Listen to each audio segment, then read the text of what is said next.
ज्ञानाञ्जनशलाकया चक्षुरोन्मिलितं येन तस्मै श्रीगुरवे नमः। श्रीचैतन्यमनोभीष्टं स्थापितं येन भूतले स्वयं रूपः कदा मह्यं ददाति स्वपदान्तिकं।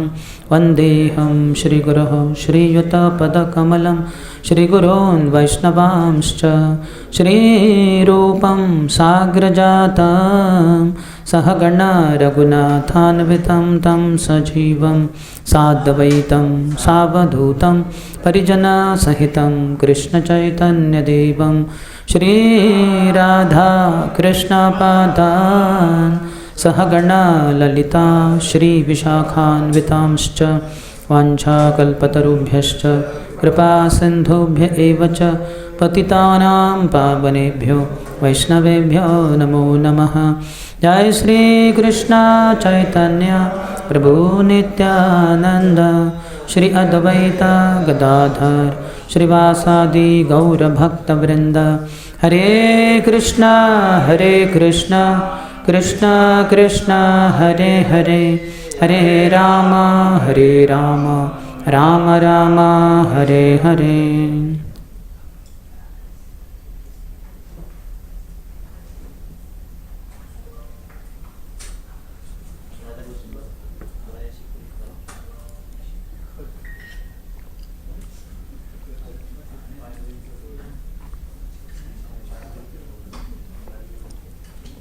Hare Krishna. Welcome to our discussion on the topic of avoiding Vaishnava Apradh. As such, it was our Bhakti Shastri course that was going on Nectar of Instruction book for most of these devotees. Some students are missing. Hopefully they will join. So it was supposed to end today, but we completed our syllabus yesterday only. But I felt that we should discuss about avoiding Vaishnava Apradh, and especially I attended seminar on this book conducted by His Grace Ram Bhadra Priya Prabhu. He came and conducted this course here also, but most of the devotees did not attend. This is book written by His Grace Vidwan Gaurang Prabhu, who is a SAC member, Shastrik Advisory Committee for ISKCON. Anybody has difficulty about Shastra, some things are not known, you did research but could not find, so you can just mail to any one of these members. Some members are there. Chaitanya Prabhu is also another one, and they will tell or they will find out. So he has done very nice research on nice research he has been doing, and he wrote Vidwan Gaurang. Originally book is in Bangla, so Bangla verses are also given by Thakur Bhakti Vinod, and he has given English translation of that. So it's very wonderful book, worth reading it. I recommend all of you to have it. He gifted me this book, and I came here in Juhu only. I opened a seal and I read it here only, this book. We'll discuss something about this. Everything cannot be discussed, but at least major portion or some portion at least. So before we begin, the meaning of this song by Bhaktivinoda Thakur is: Gurudev kripa bindu diya karo yei dase trunapeka atihina. Gurudev, give to this servant just one drop of mercy. I am lower than a blade of grass. Sakala sahane balo diya karo nijamane spruhahina. Give me all help, give me strength, let me be as you are, without desires or aspirations. We need to tolerate a lot in this world. Nobody can avoid troubles, so we need to tolerate. Second stanza is most important in the context of today's discussion. Sakale sammana korite shakati. Let me be able to respect everyone. That requires strength. Deho natha jatha jatha. So give me that strength, oh my dear spiritual master. Why? Because it is very difficult to respect others. In between any person and ourselves, there is a huge mountain in the creation called as false ego.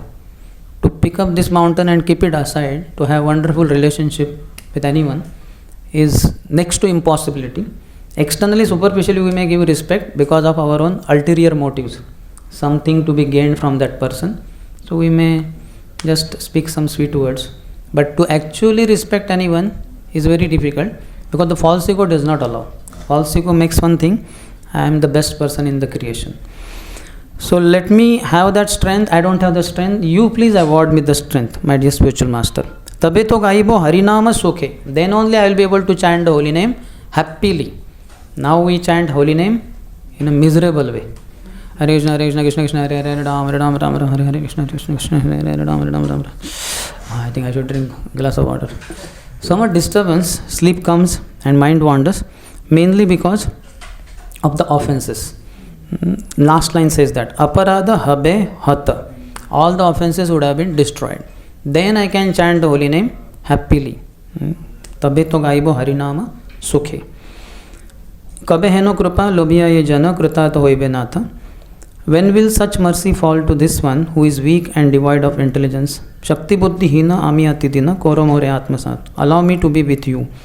Yogyata vichare kichu nahi pai tomara karuna sar. If you ask me for my qualification, I have none. Your mercy is all that I am made up of.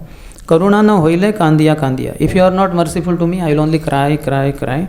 Prana na rakhi bar. I won't be able to continue my maintenance, my life. I will die. So that second stanza is very important. We have to hear from our spiritual masters a lot. From Prabhupada. Read Prabhupada books, as I have been telling in our classes. Read 1 hour to Prabhupada expects only 1 to 2 hours minimum every day. But if possible 3 hours. Prabhupada says tapasya is, austerity is to read my books 3 hours every day. If possible read 4 hours, 5 hours, 6, 7, 8, 9, 10 hours. Yesterday we were discussing very elaborately how in my engineering days I was studying on an average 12 hours daily. So 10 hours reading Prabhupada books is not a big deal. But only thing, morning program goes longer here. In our college days during exam, morning program was not there, only chant 16 rounds and prepare for exam. So morning we were free by 6 o'clock, my 16 rounds would get over. So 6 to night 9:30, 10. So we had so many hours, 14 hours. So 2 hours for eating, little bit washing clothes. So 12 hours was daily studies. So now with little longer morning program, 10 hours also we can read Prabhupada. If services are not there then. But we have to overdo in this sense. We are discussing a lot about practice, net practice. How much Sachin Tendulkar must have hit the balls before he got into that first tournament or whatever. How much cycling we did in order to become champions there. So we do a lot of practice in the material field. So likewise here also. Read a lot, hear a lot. Morning also we discuss, Mat katha shravanado, shraddha yavanna jayate. Till you develop faith in my katha, Krishna is saying. Till then, you'll have to then work. Tavat karmani kurvita. So we have to do in this sense. If you do lot of reading, lot of hearing, slowly heart will get purified. And then also we will not do Vaishnava Ninda, because Vaishnava Ninda is done also when we have lot of time. Prajalpa. In Prajalpa only Vaishnava Ninda creeps in somehow. Because all those who are doing Prajalpa, unnecessary, useless talks, so they have nothing to do in one sense. And they are members of Maya then. Though we may be ISKCON devotees, but we are to great extent surrendered to Maya also. Not yet fully surrendered to Prabhupada. So then Maya will dictate Prajalpa, Maya will dictate Vaishnava. And Vaishnava Ninda cannot be avoided unless our goal of life is Vaishnava Seva. Only those who have Vaishnava Seva as the goal of life, they will be able to avoid Vaishnava Ninda. Because Vaishnava Seva is opposite of Vaishnava Ninda, or Vaishnava Ninda is opposite of Vaishnava Seva. Krishna Prem means 3 things only. Name Ruchi, Vaishnava Seva, Jivadaya. So Name Ruchi. Whenever Naam comes, we have to have Ruchi only. Morning we sit for chanting at around 5:15, 5:20. So we have to know that Ruchi should be there. I have to chant with test. T-A-S-T-E, test. Otherwise chanting becomes T-E-S-T, test. It becomes a big examination, big test.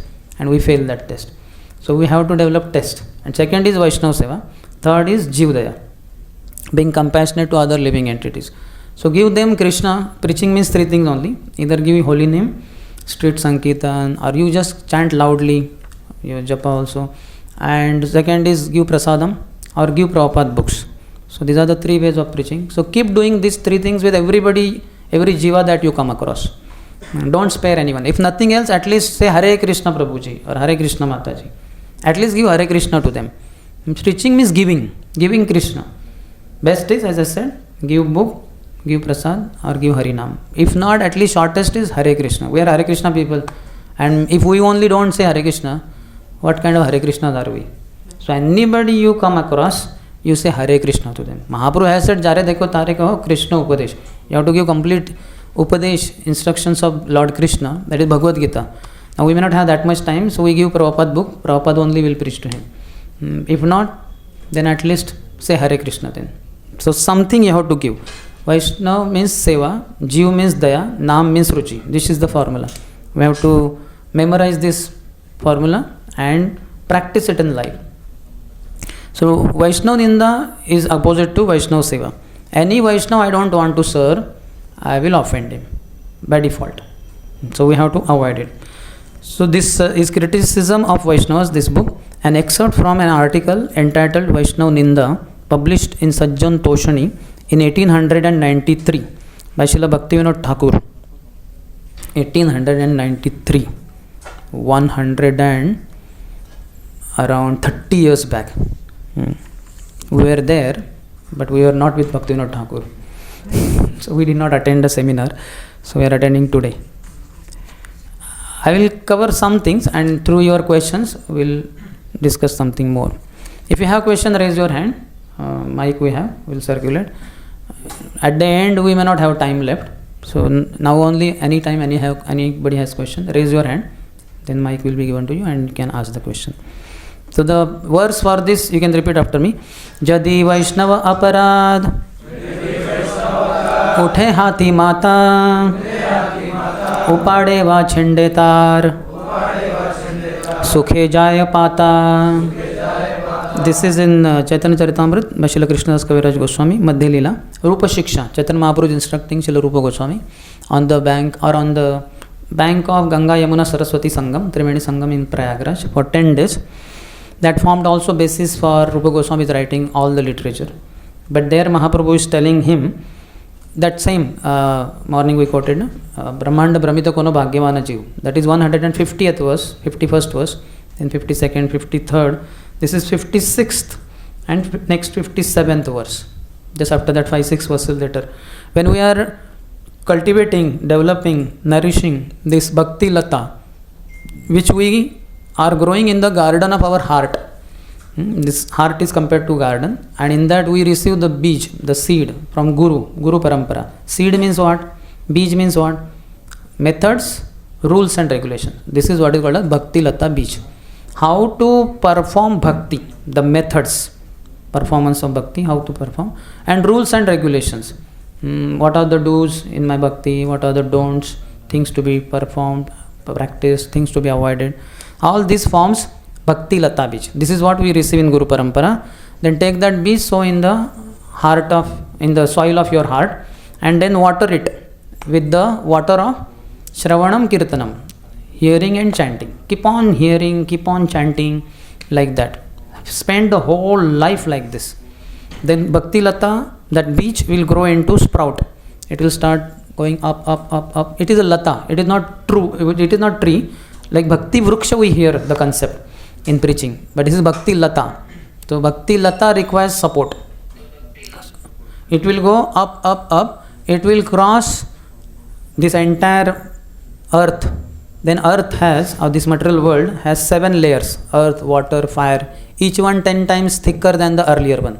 It will penetrate all the layers. Then it will enter in Brahma Jyoti, this Bhakti Lata.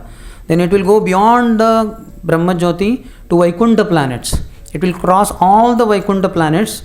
Then it will go to the highest planet called Krishna Lok or Golok Vrindavan. There this creeper will go to the lotus feet of Krishna. Krishna and Radharani are there. They are dancing, so many activities. So there the creeper will take shelter of Krishna's lotus feet. At that time, this creeper will produce one fruit called as Krishna Prem, love of Krishna. And that fruit on this creeper will fall. Wherever the fruit is, it will fall right on earth in your garden of heart. You have achieved Krishna Prem. But one precaution is you have to keep on watering the creeper. Why? Because it is not tree. Tree requires watering only in the initial stages. First, few days or month or so. Then the tree's roots go all deep wherever the water is available, sometimes 1 kilometers, 2, 3, 4, 5 kilometers also. They will find out the source water. But creeper requires watering daily, and that watering is Shravanam and Kirtanam. So regular hearing, chanting daily, Nityam Bhagavata Sevaya. The person who stops Shravanam Kirtanam, he is the one who will be susceptible for performing or criticizing Vaishnavas. So it should not be. We should every day. That's why Prabhupada introduced this Bhagavat class every day. And Prabhupada's translation is also amazing. By regular attendance in Srimad Bhagavatam classes. That means just like now here attendance is there. Some kind of formal setting is there. But Vedic time that was not there. But Prabhupada is telling based on ISKCON's standards. So Jadi Vaishnava Apradh, when this Bhakti Lata is growing upward, if one performs Vaishnava Apradh, that is compared to Uthe Hati Mata. They have shown very nice photo. This elephant is not ordinary elephant. If you look carefully, so much dust is raised because he is running like anything. He's gone mad, destroying everything and anything that comes on the way. Uthe Hati Mata. Mata means not mother, Mataji. This is Matta. Matta in Sanskrit becomes Mata in Bangla. So Uthe Hati Mata, that mad elephant, enters in this nice garden of your heart where this Bhakti Lata is growing. The elephant will do one of the two things. Upade, will uproot, will take the trunk and uproot the creeper, or Chinde, he will keep his foot on that. In either case, it will break. The second case, it will break. In either case, Tara Sukhe Jai Pata, the leaves will dry up. And then the Bhakti Lata is dead. And one has no taste for chanting because one performed Vaishnava Aparadh. So to the degree we are not experiencing taste in chanting, the only reason is because we have offended some Vaishnava or Vaishnavas. We are discussing a lot in our Bhakti Shastri also, but here also some things will be repeated. Like Juhu Goswami says, anybody who commits 100 Vaishnava Aparadhs, he will not be attentive in his chanting. Anybody who does 1000 offenses, he will break one of the 4 regulative principles. And anybody who commits 10,000 offenses, he will stop chanting. He will be initiated devotee, second initiated, he cannot chant. There are devotees in ISKCON who are initiated but not chanting one round also.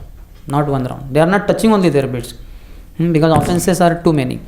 So offenses are to be avoided. It's very easy. Like I was giving example. Like during the class I am told don't touch the bottle. Don't touch the bottle. Why? Am I not qualified? Is it golden bottle? Anyway, golden bottle, I am not going to steal it. If I touch it, what's the problem? So in between I am thinking, I am not achut, untouchable. I should touch. What's the problem? So this is so easy. Throughout the class, I should not touch the bottle. If I am thirsty, then it's okay. But otherwise, but then so much khujli is there. Passion. We feel, karna chahiye. Empty mind is devil's workshop. Those who are very busy, they will not commit Vaishnava. They don't have time to commit offense. They don't have time. Like His Grace Jayanand Prabhu was asked that, Prabhu, have you thought about, what is your opinion about going back home, back to Godhead? Jayanand Prabhu said, going back to Godhead, I don't have time. I'm so busy in Prabhupada's service. I never thought about it. I don't have time. So that's perfection of life. You're so busy, so busy. Nobody saw Jayanand Prabhu in the sleeping condition on the, whatever, let's say, on the ground, on chatai, or on the cot, something like that. No. Because he always slept after all the devotees slept, and he always got up before everybody got up. So nobody has seen Jayanand Prabhu in the sleeping condition. What a record. Every day he would sleep 3 to 4 hours only, not more than that. And daytime absolutely no rest. So we should avoid this. Otherwise Bhakti Lata starts drying up. And then he says, Prabhupada's purport is there to this. Tandera charana sevi bhakta sanivas janame janame hoy yehi abhilash. In that song by Narottam Das Thakur, we say, I want to serve the lotus feet of 6 Goswamis. You have very nice Shad Goswami Ashtakam recited every morning here. I want to serve them bhakta sanivas while being residing in the association of devotees. Janame janame hoy yehi abhilash. Birth after birth, this is my aspiration. Prabhupada writes, one who is actually serious about advancing in devotional service should desire only to satisfy the previous acharyas, the 6 Goswamis. Echai Gosai Kari, Mui Tara Das, I am their servant. Ahead in the purport he says, such an offense is especially created when one disobeys the instructions of the spiritual master. Spiritual master never guides one, instructs one to offend any Vaishnava. Rather respecting every Vaishnava. That is what are the teachings of the spiritual master. But when one disobeys the spiritual master, he is the one who will commit offense. This is called Guru Avagya. I was telling that during chanting we don't commit any of the 10 offenses, but we commit the offense of inattentive chanting, and that is called as mother of all the 10 offenses. When one chants inattentively, then naturally he will commit one of the 10 offenses in the daytime, or maybe 2, 3, 4, 5, 10. So inattentive chanting is mother. Then children will be born. 10 children she gives birth to. So that's why one has to be very cautious. Vando mui savadhana mate. Very cautiously we have to practice bhakti. Very cautiously. As soon as one is deviated from the instructions of the spiritual master, the uprooting of the bhakti lata begins, and gradually all the leaves dry up. So this becomes Vaishnava Apradh, by Guru Apradh, by not following his instruction. Third offense. So one should chant very nicely, one should follow the instructions. Then next verse. Tate mali yatna kari kare avaran aparadha hastirai che nahaya udgam. The gardener must defend the creeper by fencing it all around, so that the powerful elephant of offenses may not enter. Just like the creeper is growing, we have fencing. Sometimes it is of bricks, sometimes barbed wiring, or some kind of fencing we do, so that the goats will not come, or cows will not come, will not eat the leaves. So we have to protect ourselves in the association of sincere devotees who are not offensive. They will stop us from committing offenses by regular instructions, and despite that, if we are about to start offending, they will stop us. Like my own example, in the neophyte stage we do this. I was Sankirtan leader in Pune. So once His Holiness Gopal Krishna Goswami Maharaj had come, and Maharaj was talking to devotees after the class. Then he asked, who is the Sankirtan leader? I want to meet him. I was not there. So then devotees searched. They said, Maharaj will send him to your room. So I was told by devotees. I took my assistant also in the department. So we both went with file and all the report. We knew Maharaj will ask. So then we were presenting, and because I was too passionate now also, but that time too much. So I had said, Maharaj, we are not getting so much support for book distribution. Only in marathon only we are able to distribute books throughout the year, 11 months, hardly anything, this, that. And I took the name of one manager who was a big devotee in the temple. So I said, this Prabhu also doesn't help us and all that. So Maharaj, as soon as he heard, Maharaj understood I am getting into offenses, and immediately he changed the subject. He said, no, even in Delhi, devotees are distributing books only in marathon month. Rest of the time they are into youth preaching and many other things. But when marathon comes, they just throw everything else and they just get into marathon. So don't worry too much. So somehow it so happens that unless we are surrounded by exalted devotees, we get into the zone of offenses. Then in the purport, Prabhupada writes, the human being is a social animal, and if one gives up the society of pure devotees, he must associate with non-devotees, a satsanga. That's why a lot of association is required. ISKCON is made for that only, to provide us satsanga. By contacting non-devotees and engaging in non-devotional activities, a so-called mature devotee will fall victim to the mad elephant offense. They will tell, in our company, we have such systems. He will talk something. And we think, yeah, but here in our temple, our systems are very weak. What management? Like that. So then some manager we may criticize also. Yeah, Prabhu, your management, in TCS, I heard from that devotee. So because of non-devotees association, we will commit Vaishnava Aparadha. So we have to take association of pure devotees. They will guide us. Yeah, in ISKCON we are improving. Prabhupada said that ISKCON will grow by organization and intelligence. And we are working on it and we are becoming better. If you have some suggestions, you can give to president or department head. Like that they will tell in a very nice way. Otherwise, among ourselves, we will criticize. The moment you tell other devotee, managers, how foolish they are. Immediately, yeah, I also have seen, very sluggish, very sluggish. 10 days back I told him this and he said yes. Now 10 days are over, he doesn't even remember. What kind of manager? Like that we just keep speaking. So we should not associate with such people. We should associate with exalted devotees who will guard, they will stop us from going further in that direction. So he says one should therefore be very careful to defend the creeper by fencing it in. That is, by following the regulative principles and associating with pure devotees. Ahead in the purport, Prabhupada writes, unless one follows the spiritual master's instructions concerning the regulative principles and chanting and hearing the holy name of the Lord, one cannot become a pure devotee. Just by being in ISKCON, being initiated, 16th rounder, following for that is not enough. We have to practice very sincerely. We have to chant pure holy name. One pure holy name you chant, you are going back home, back to God, it is confirmed. One only. But to reach to that one, we have to chant so many times. One is enough. That's what Bhaktivinoda Thakur tells. In fact, one who chants holy name once purely, he is Kanishtadhikari according to Bhaktivinoda Thakur. And one who Nirantar Krishna Naam, pure holy name he chants, he is a Madhyamadhikari. And one by seeing whom you remember Krishna, he is Uttamadhikari. That is how Bhaktivinoda Thakur guides us. Atyahar, Prayas, Prajalpa, Niyamagraha, Janasangal, Laulyam. These are the 6 things which destroy bhakti. He is guiding us not to get into that. So in this book, what is telling the author, this essay is noteworthy for its clear discussion of who a Vaishnava is in the context of Vaishnava Apradh. Because many times we speak something that, Vaishnava Apradh will happen. But that is not Vaishnava Apradh at all. We don't know who Vaishnava is first of all, and what Vaishnava Apradh is and what it is not. And for lucidly explaining what Vaishnava Apradh is and what it is not. So that is the introduction of this book.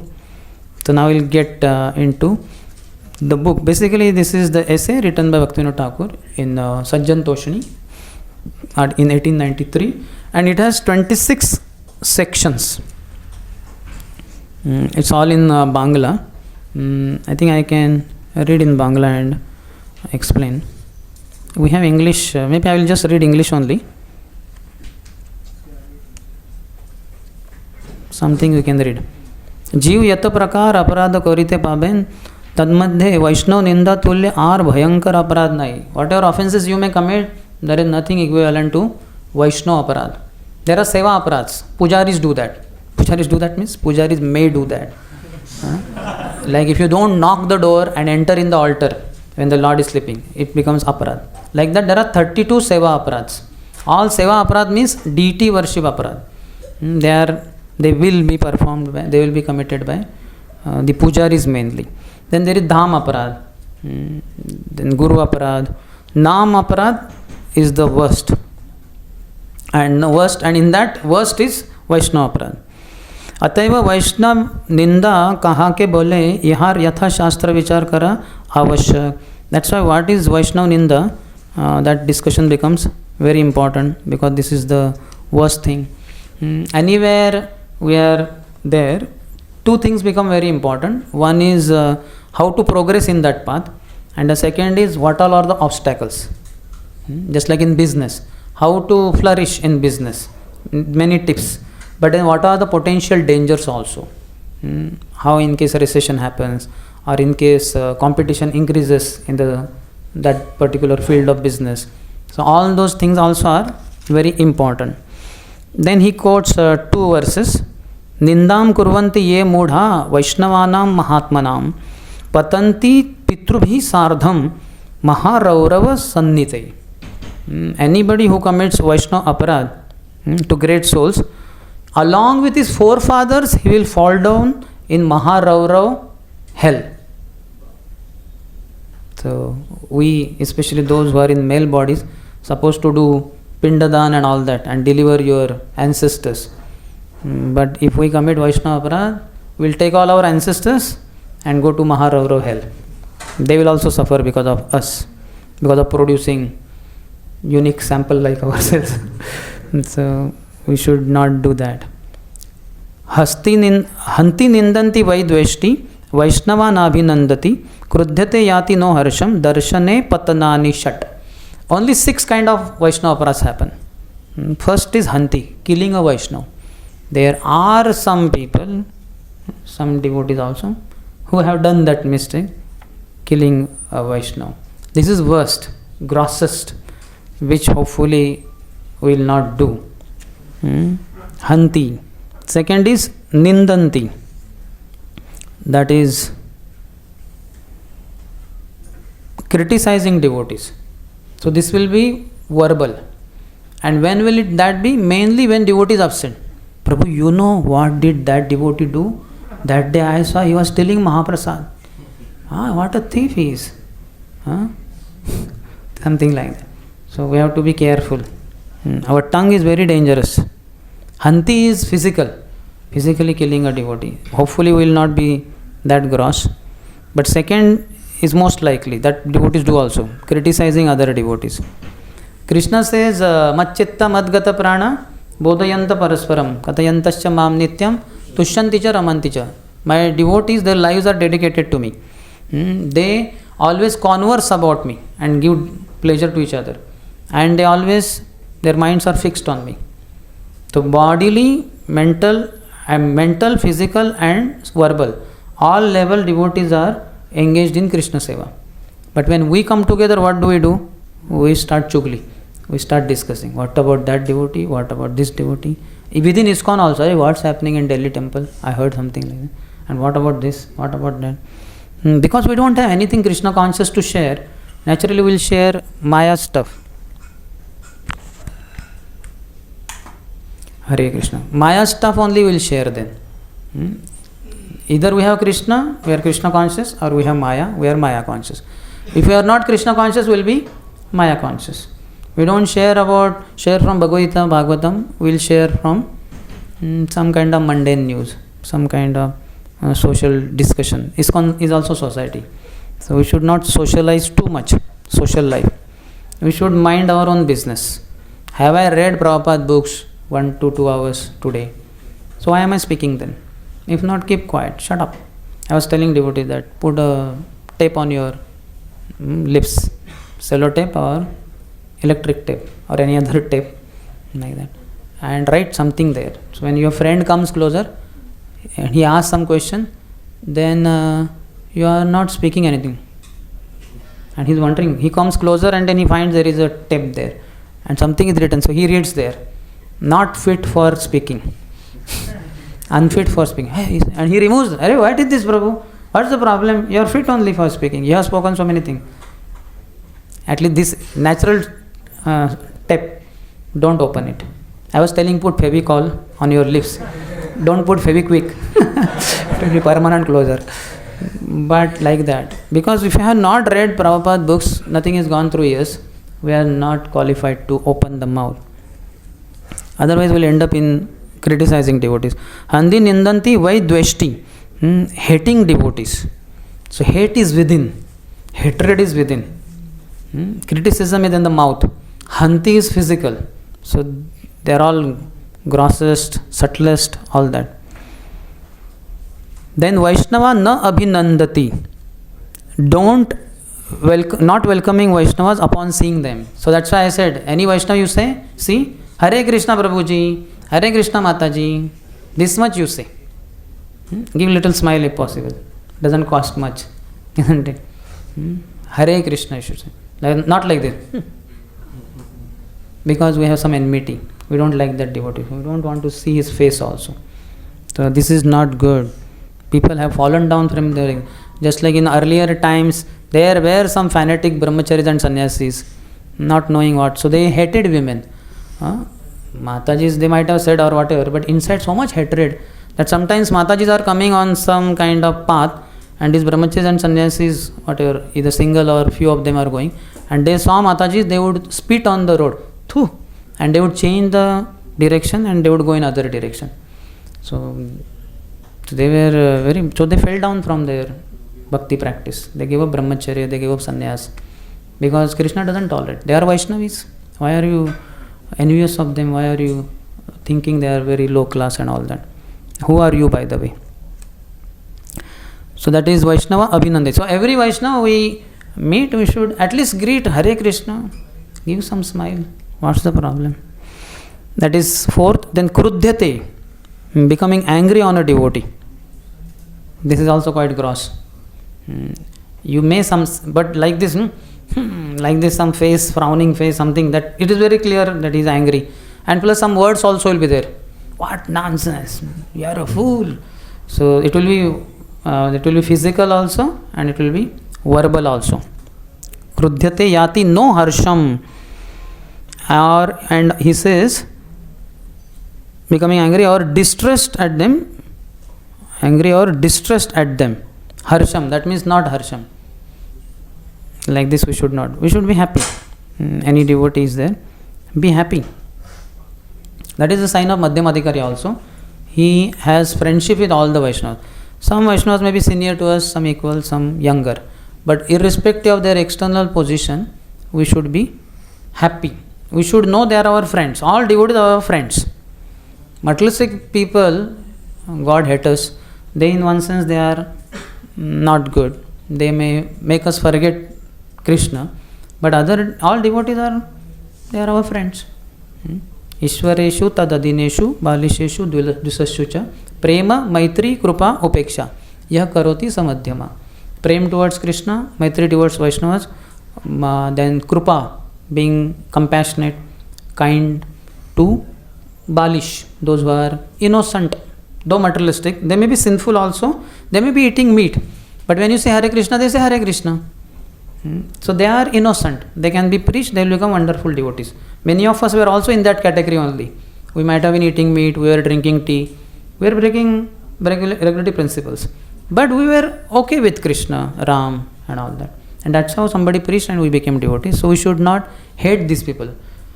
And even those who are dvishaschu, those who are envious of Krishna, with them also we should not be hateful. From them we should keep distance. Upeksha, avoid them. Did you have a question? Yes, you can. He already raised hand. Give the mic. So is it clear? Apradh means 6 things only. Understand? Like while walking by mistake, my leg touched someone. That is unknowingly committed mistake or apradh also you can say. I did not kick him. Just I was inattentive. So something happened. So then also I should touch his body and like this I should do. Apradh is nullified. There is no envy in my heart. There is no anger in my heart. I consider him friend only.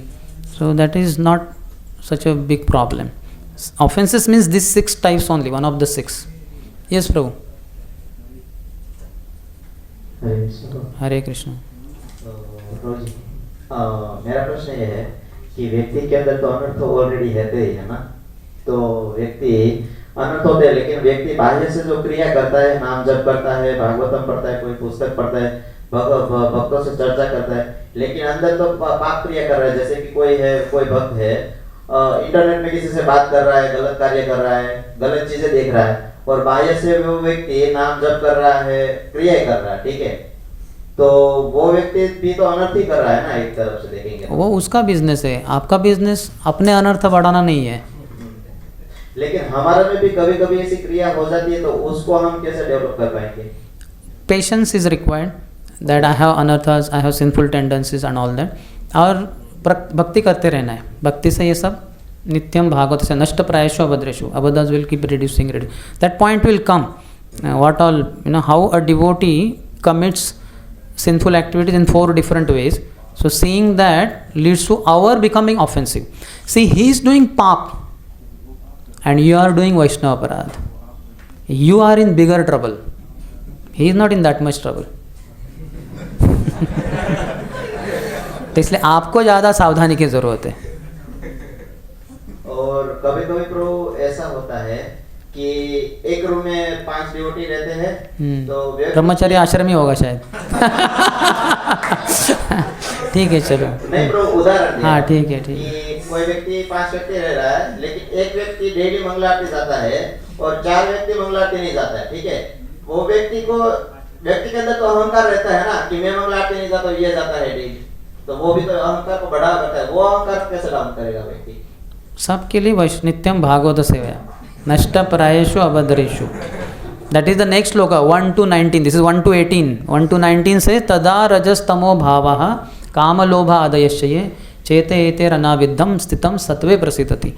Tada, then, when you are always reading Prabhupada books and always acting under the guidance of Vyakti Bhagavats, person Bhagavats, tada, then, rajastamo bhavaha, the influence of the mode of passion and ignorance characterized by Kama, Lobha, Adayasya.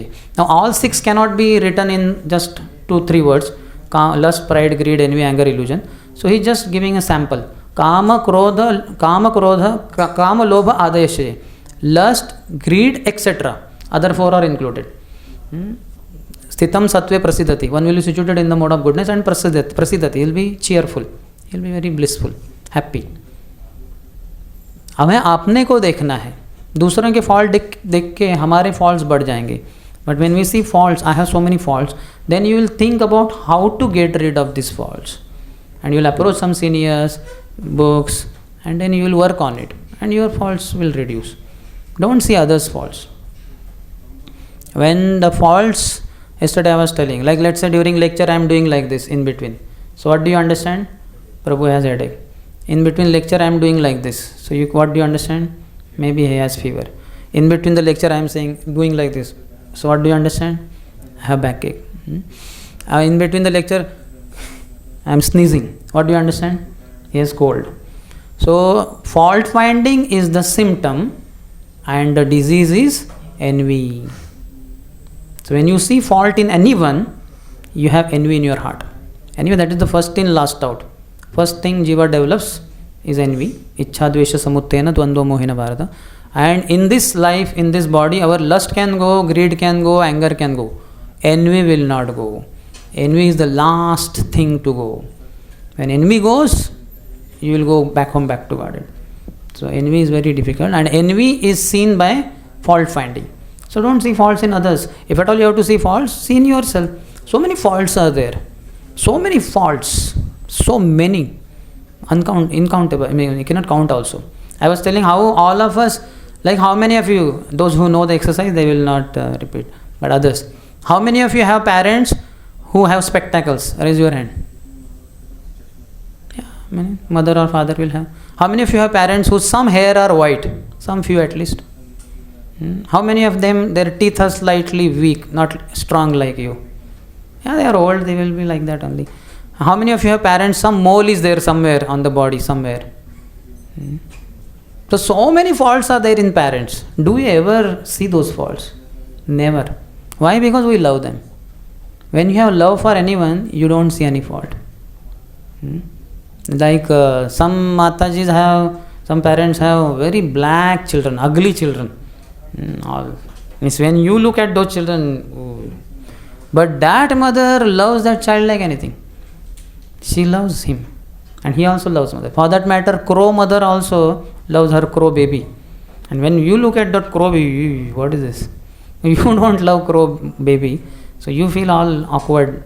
But that crow mother is ecstatic. She's feeling, oh, my baby is the most beautiful in the whole creation. So we don't have love for Krishna. That's why we don't have love for devotees, and that's how we see faults in them. As I said, all of us have parents in whom there are so many faults, but we don't see the faults. Never, because we love them. So much love, we extend ourselves beyond our imagination in one sense. Like all of us sleep in the night, but 12:30, 1 o'clock in the night, if my mother is coming to Mumbai Central, I will reach there at least 10-15 minutes before, maybe half an hour before. And as soon as she comes, I know the bogie, I will enter, I will lift the luggage, I will put it, maybe I will be driving myself, if not, cab is already ready. So many arrangements, and here room is already ready. I have the key with me only. At the station I have the key. As soon as I come, I open, I put the thing. I tell her, here is the washroom, here is water, here is this. So much, because we have love. But so much love is not there for other devotees. But anyway, the love expands. First we have that love for Prabhupada, then Guru, then other seniors. Slowly, love expands. When you are able to love everyone in the world, then you are pure devotee. Prabhupada, at one airport, hundreds of devotees doing kirtan. That once became flat when Prabhupada came.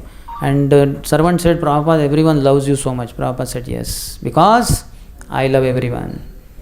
Sir, are we like that? Do we love everyone? If we love everyone or anyone, we don't see fault in that person. Faults are there. The whole world is able to see faults. You are not. You cannot see fault. Because you have love for that person. But unfortunately, we have not developed that love. That's why our bhakti has a lot of weakness. Very poor bhakti we have. We should have pure bhakti, but we have poor bhakti. Pure for sure. Which one? HP? That petroleum company, isn't it? Pure for sure, pure petrol. But ours is poor for sure. Poor bhakti. So that's why we see faults in so many people. How many of you have seen at least 108 faults in yourself? And you have written down on the somewhere. So many faults. You just go in front of mirror, you will find biggest fault that you have a body. That means you are envious of Krishna. That's why you have this material body. And this body is having stool, mucus, urine, stool, bile, pus, sweat, and what not, all nasty stuff like that. Only packaging skin is high quality. You have carton, and it has urine, stool, mucus, bile, pus, but it is nicely wrapped with a gift pack and all, and ribbon is there, and a gift of love for you. And you open and all inside urine, stool, blood, mucus. How will you feel? So many faults are there in our body, and in mind, my God, so much flickering. Chanchalam hi mana Krishna, Pramati, Ballava, Drudham, all those faults are there, million times more in us than Arjun. Arjun never had it, he's just saying on our behalf. So many. Then in our intelligence, what do we remember? Like today morning class, if I am also asked, I will not remember everything. Forget about others in the audience, like that. What do we remember? Hardly anything. How many of you remember 10 mobile numbers which are saved in your mobile but without seeing? See? We are Shrutidhars of Kali Yuga. Sometimes, Prabhu, मेरा mobile देखा क्या आपने? याद नहीं आ रहा किधर रखा है. मोबाइल ही याद नहीं आ रहा किधर है. उसके अंदर नंबर तो कुछ भी है. How many of you remember 5 mobile numbers? 1, 2, 3, 4, 5, 6. Okay, good. We have some intelligent people here, having high memory. Maybe whatever, 1 TB memory these devotees have. If you can remember 5 mobile numbers, your memory is 1 TB, like that. So not 2 TB, because 10 numbers are not remembered. So we are so poor in our memory, and false ego is so high. We have millions of reasons to be humble, but unfortunately, because of ignorance, we think very high of ourselves. Then it's a big problem. Then we offend Vaishnavas. We can offend Vaishnava only when you think yourself higher than the other Vaishnava. Otherwise you cannot. Can you insult your boss in the company? Yeah, you can, but that will be the last day, last hour, last minute, maybe last second. On the spot you will be kicked out of that company. So we don't, because we know he is higher. He is the one who pays me salary. But some other peon in the company, you can definitely, hey, ठीक से करता नहीं क्या? हाँ, क्या झाड़ू मार रहा है? ऐसे झाड़ू मारते क्या? Yeah, you think you are company employee, and he is just ordinary employee. So isn't it? So likewise, any devotee whom we think is lower than me, you will offend him. So that means you have pride. You think high of yourself. That should not be there. Vaishnava principles, Vaishnava philosophy teaches us how you are insignificant. How you are very insignificant in the terms of our size also. 1/10,000 of the tip of there. Even body also, we may think high of ourselves, but now in this whole building of heaven on earth, in this whole building, how much are we? Very small, but we think very high of ourselves. So by all means we have to avoid minimizing other devotees' position. Otherwise we are in deadly zone. Okay, next. Yeah.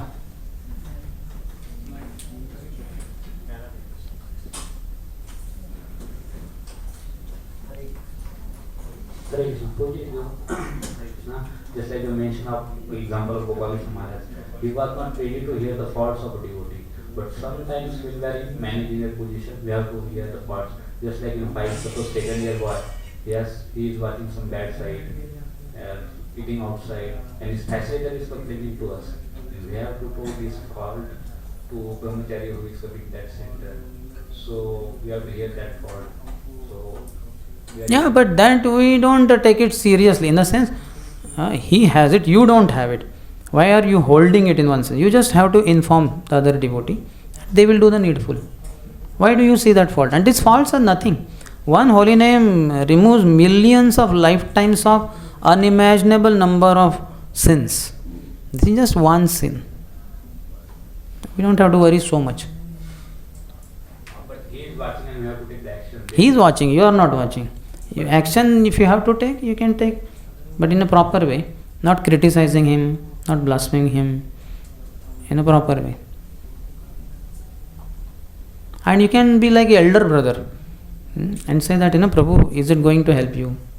In the same time, if you read Prabhupada books, how much it will help you? Like that, you can be compassionate, isn't it?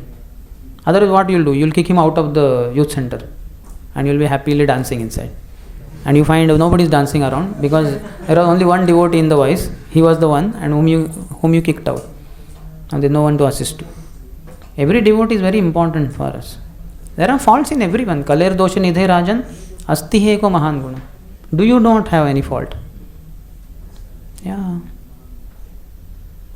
So you can inform your superiors, this is what is happening, and if they say action you have to take, and what action? That also can be taken compassionately. Bhakti Siddhanta Saraswati Thakur time, he was called for one inauguration ceremony of one Gaudiya Math, that ribbon cutting, inauguration, opening of the temple, and he was the one because he's guru of all. But then it so happened, when he reached 1 or 2 days before, he asked, he saw brahmacharis, he saw one brahmachari is missing. So he was very that brahmachari, and the president said, we removed him because some mistake he had done, some misbehavior. Bhaktan said, no, I want him here. I will not open the temple till he is here. And the president was wondering, my God, he's gone few days back, now what to do? So then because Guru Maharaj was adamant, Bhaktan Thakur said, I will not open the temple. So then they have to go everywhere, search. In the whole city they searched, they could not find him. They again, president said, sorry Guru Maharaj, he is not visible. He said, no, I will not open the temple. Now president is under tension, what to do? Then one brahmachari said to president, Prabhu, I have seen him, whenever any brahmachari had problem in his watch, we would give him, and he is very expert. There only in ashram only he would make it proper, repair it kind of.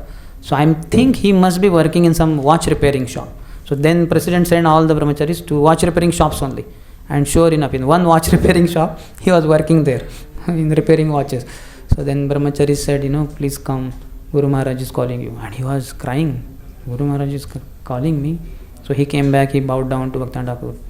Bhaktan Thakur was very compassionate. So and then he opened the temple, see. And that behavior was somewhat not so good. I'm not sure, but maybe misbehavior with a woman or something like that. Means something. So that's Bhakti Siddhanta Thakur was so strict, Naistik Brahmachari. And he is so compassionate to the Brahmachari who did not watch anything, something on screen. He did something. I don't know whether verbal it was or physical it was. So we have to be a little compassionate. Don't just be an authority. Be elder brother. Have some family life. You can be brahmachari, but you can have brahmachari family life. Not that, Here nobody is my mother, nobody is my father, nobody is my brother.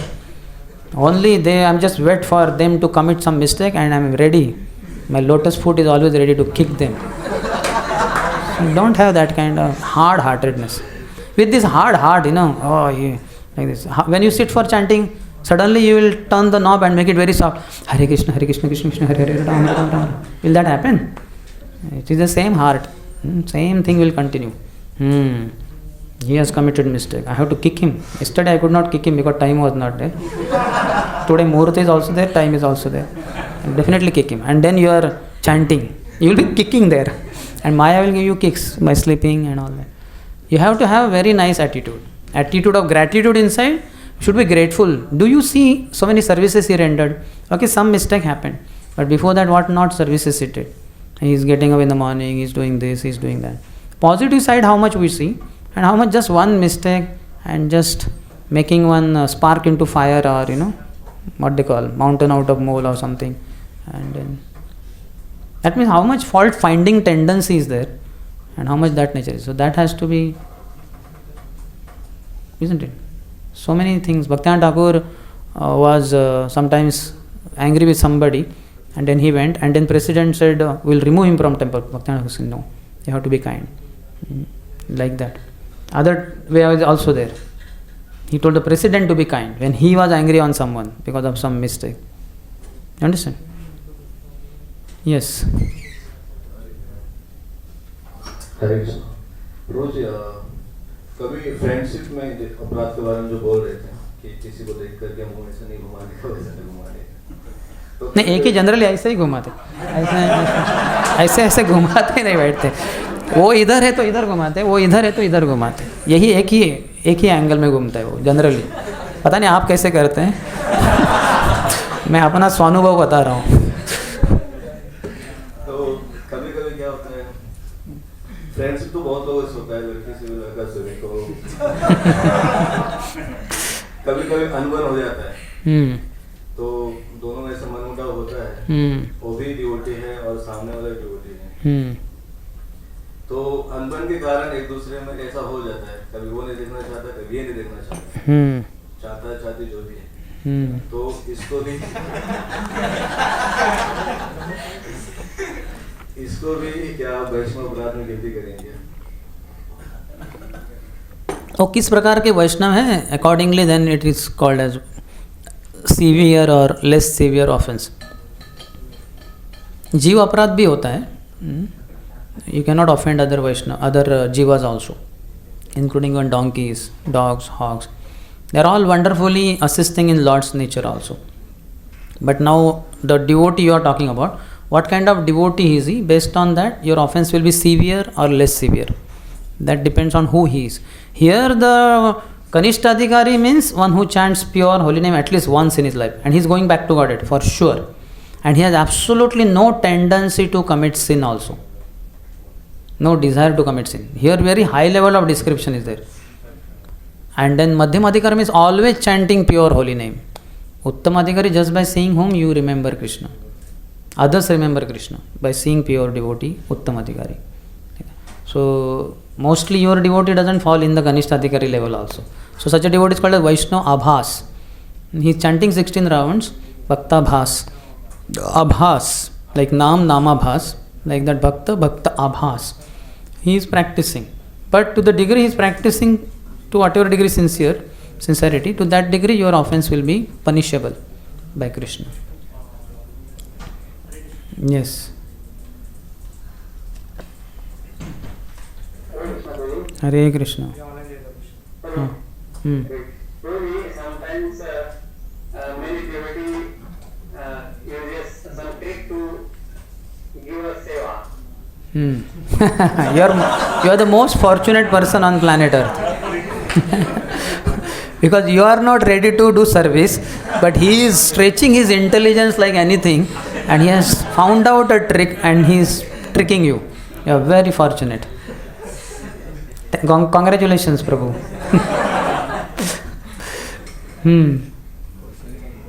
I think you got more tricked.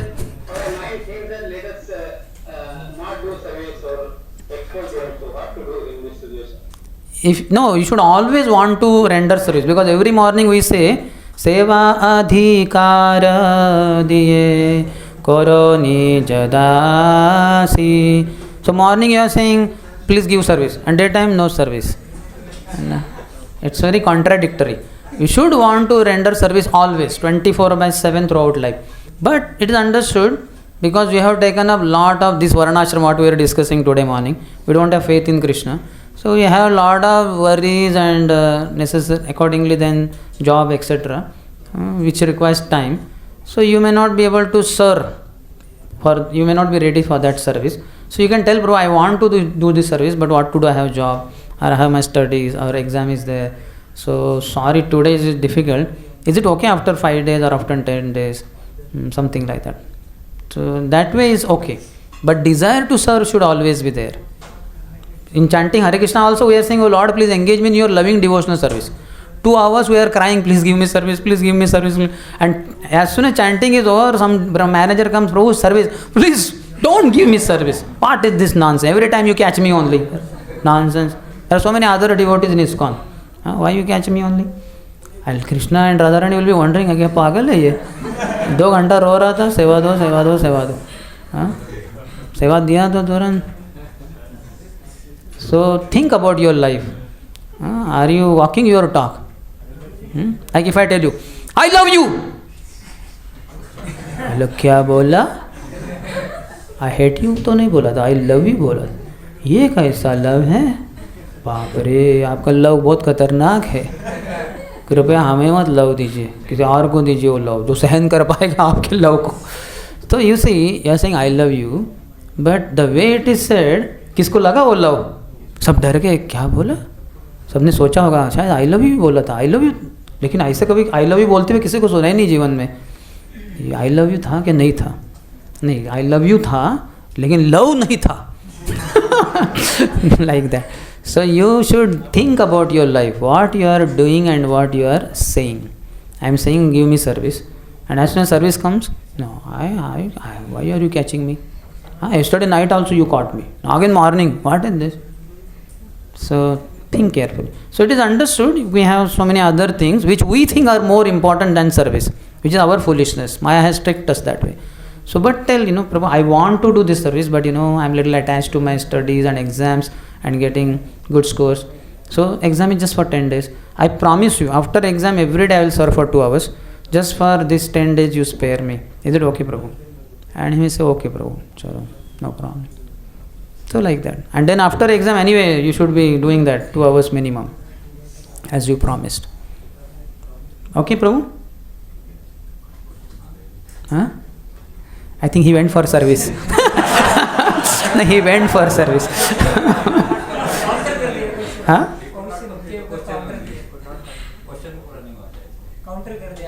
Okay, okay, no problem.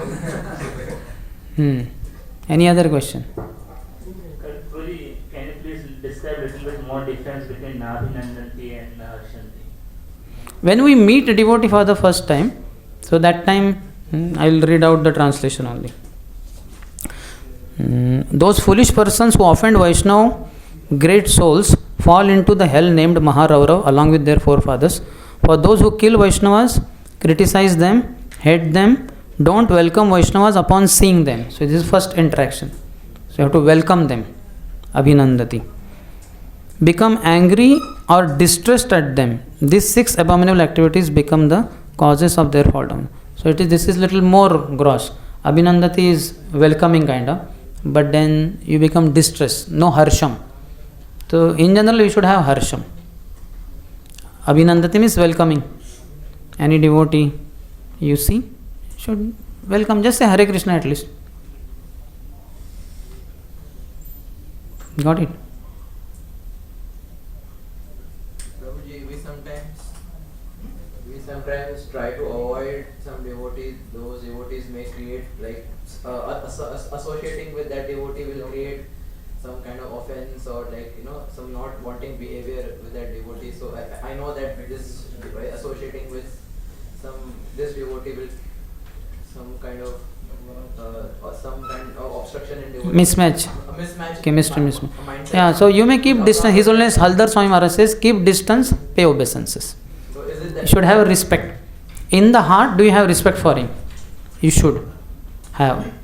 And externally, you can keep distance because every time you come together, some spark, some... Like sometimes we think that abhi aayega to time waste ho jayega, like that he will talk something and that will not useful or he is not in our line of behavior.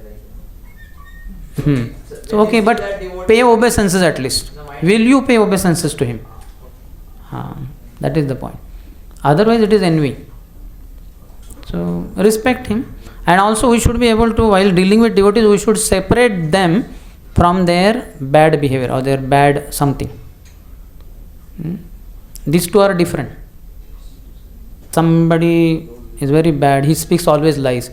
But that is a wrong behavior which has temporarily accepted. It looks like that is his eternal nature. That is not his eternal nature. Just because of bad conditioning, because of associating with the modes, lower modes, he has become liar. Many times he tells lies in the day. But that is not his eternal nature. Just it is there artificially. It is there for some time. So separate that. While dealing with him, deal normally. But if you find that he has told a lie now in speech, then you have to, don't accept that part. If it is something to do with your life, be little careful.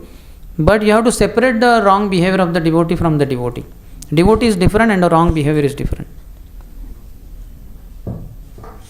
Just like child will be loved by mother, but the child has failed in the exam and the teacher has sent that progress card or whatever, and in that it is written. So that is different and the child is different. Mother's love for child doesn't decrease, but now she has to adjust, she has to address this issue, that he had not studied, he failed or he got less marks, something. So she may deal with that. Are you hearing? Yes. These are two different things. The love and respect should not go irrespective of Correct. That you have to deal what problem is there, but it should not be minimizing your love and respect. avoid certain devotees. That is where offense will come in picture then. See, he has a problem. Why should you become, it become your problem? That's what I said, na? The devotee commits sin and you commit offense. You are in bigger trouble. He is not in that much trouble. In its question's answer, you are mentioning that depends upon the advancement of the devotee, offense we committed unto him. So, these few offenses, Navinandanti, Krutyate, no Harsham Darshane. So, this maybe sometimes happens, and the answer your question depends upon the advancement. We often quote the Dhruva Maharaj example that how that offense may come. Suruchi burnt alive in the forest fire. Like afterwards the result we may get once that devotee may be junior but he advances, and then so these offenses maybe sometimes occasionally may happens. Navinandanti, Naharsham, Darshani. So in this case also that effect will be there. Yeah. Because his question's answer you mentioned that depending on the advancement. So Current advancement, but in future if he goes very high, he makes advancement, then also you are in trouble. So mistake you did earlier, but now you can rectify, no? yes. Now you can wish him Hare Krishna Prabhuji or Hare Krishna Mataji, like that. So here there may be no intention to commit an offense like Navinandanti. So in case you did not see him only while he is coming, you were busy in some service, you went, so that is not such a severe problem. But if he detected that, if he saw that you went without greeting him and he is disturbed by that, so then you are offender. That Rupa Goswami's pastime. He was deep in meditation, seeing what Radha Krishna are doing in Golok Vrindavan. He is able to see with closed eyes. And meanwhile, because Radharani wanted to pick some flowers from the tree, her hand was not reaching. So Krishna said, don't worry. So Krishna pulled that branch and Radharani caught left hand and she was taking the flowers. And then Krishna left the branch. The branch went up and Radharani was hanging in the sky. And she was saying, Krishna, take me down, take me down. So Rupa Goswami laughed, seeing how Krishna is joking with Radharani. But one Vaishnava who had problem in walking, limping he was limping, so he saw, what is this? Such an exalted devotee Rupa Goswami, but he is ridiculing me just because I cannot walk. He took the offense and he left, but Rupa Goswami's meditation broke. And he was trying to see how did Radharani come down, but he is not able to see anything. So then he went to Sanatana Goswami, that brother, I was watching, this got interrupted. He said, you committed Vaishnava Apradh. He said, no, I did not commit any Vaishnava. No, you committed. No, I did not.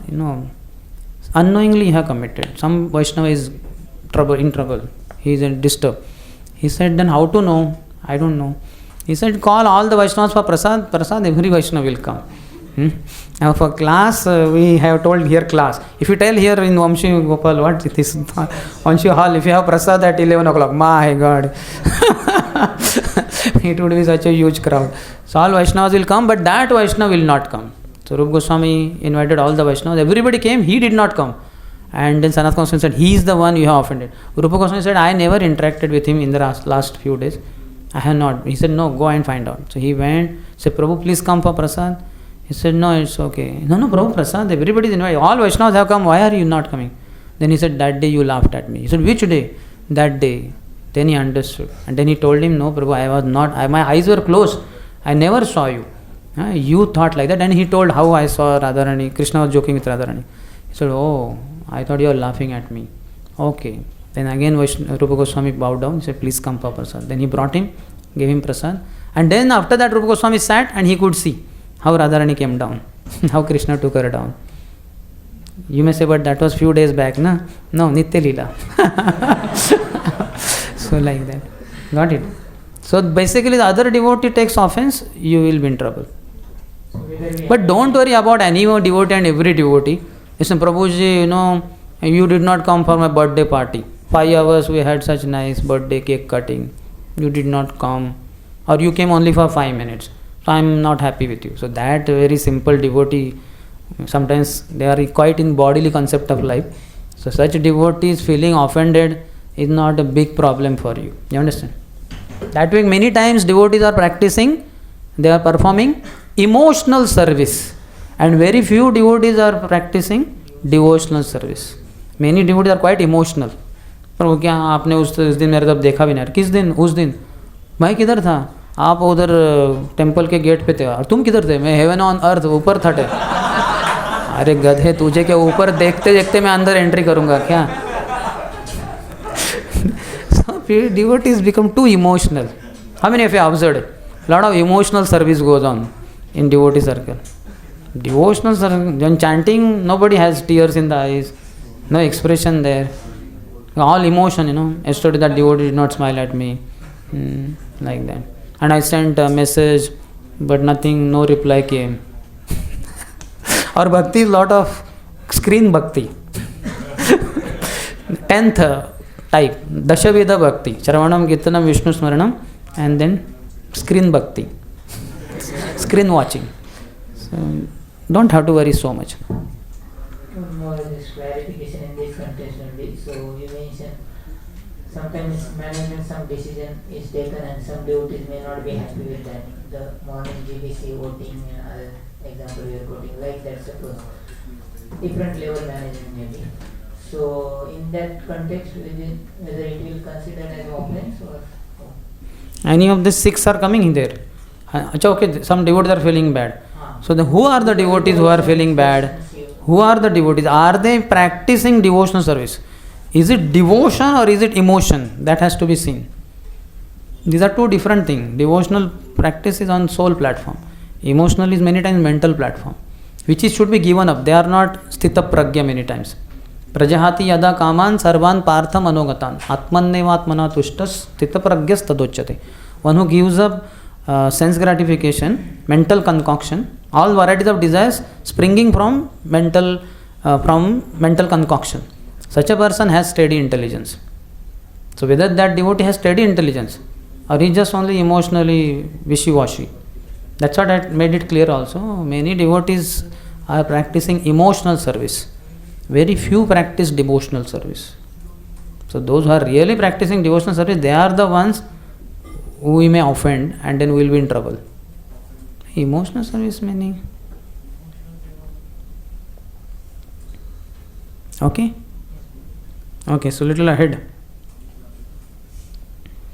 Nindam Bhagavataha, he quotes, Bhagavata Shrunvams Tatparasya Janasya va Tato Napaiti Yaha Soapi Yati Adhak Sakrutat Chutaha. The following is written in the Srimad Bhagavatam. He who upon hearing criticism of the Supreme Personality of Godhead or person dedicated to him does not go away from that place also degrades himself, having fallen from the good results of his pious activities. He who does not abandon and go away from that place where there is criticism of the Supreme Personality of Godhead or the Vaishnavas falls down from all of his accumulated piety and attains a lower destination. Wherever Vaishnava Apradh is happening, few things are recommended. What? It is said that you can cut off his tongue. Cut off his tongue. This is for Kshatriyas. Because he is misusing his tongue by offending Vaishnava, like that. Or you can defeat him with sound logical arguments. That is Brahmin. He knows scriptures and he proves how this behavior is not according to scriptures and it is offense. It is troublesome for you also. That. And third, if you don't know how to defend that devotee's position or you are not in a position to cut his tongue, you should leave that place. So one of the 3 things should be done. If we remain there, then as told over here, it will be in trouble. We will lose piety. We will lose our position. Since there are such warnings about Vaishnava Apradh, it is absolutely essential to first of all identify Vaishnavas and establish which activities lead to Vaishnava Apradh. Then he says living beings are divided into 4 kinds. There are 4 kinds of living entities. First, ordinary living beings. Then higher. Second, living beings who have accepted Vedic dharma, pious. Then third, higher than them, living beings who are Brahmans and also Vaishnavas, they are higher. And fourth, Vaishnava living beings.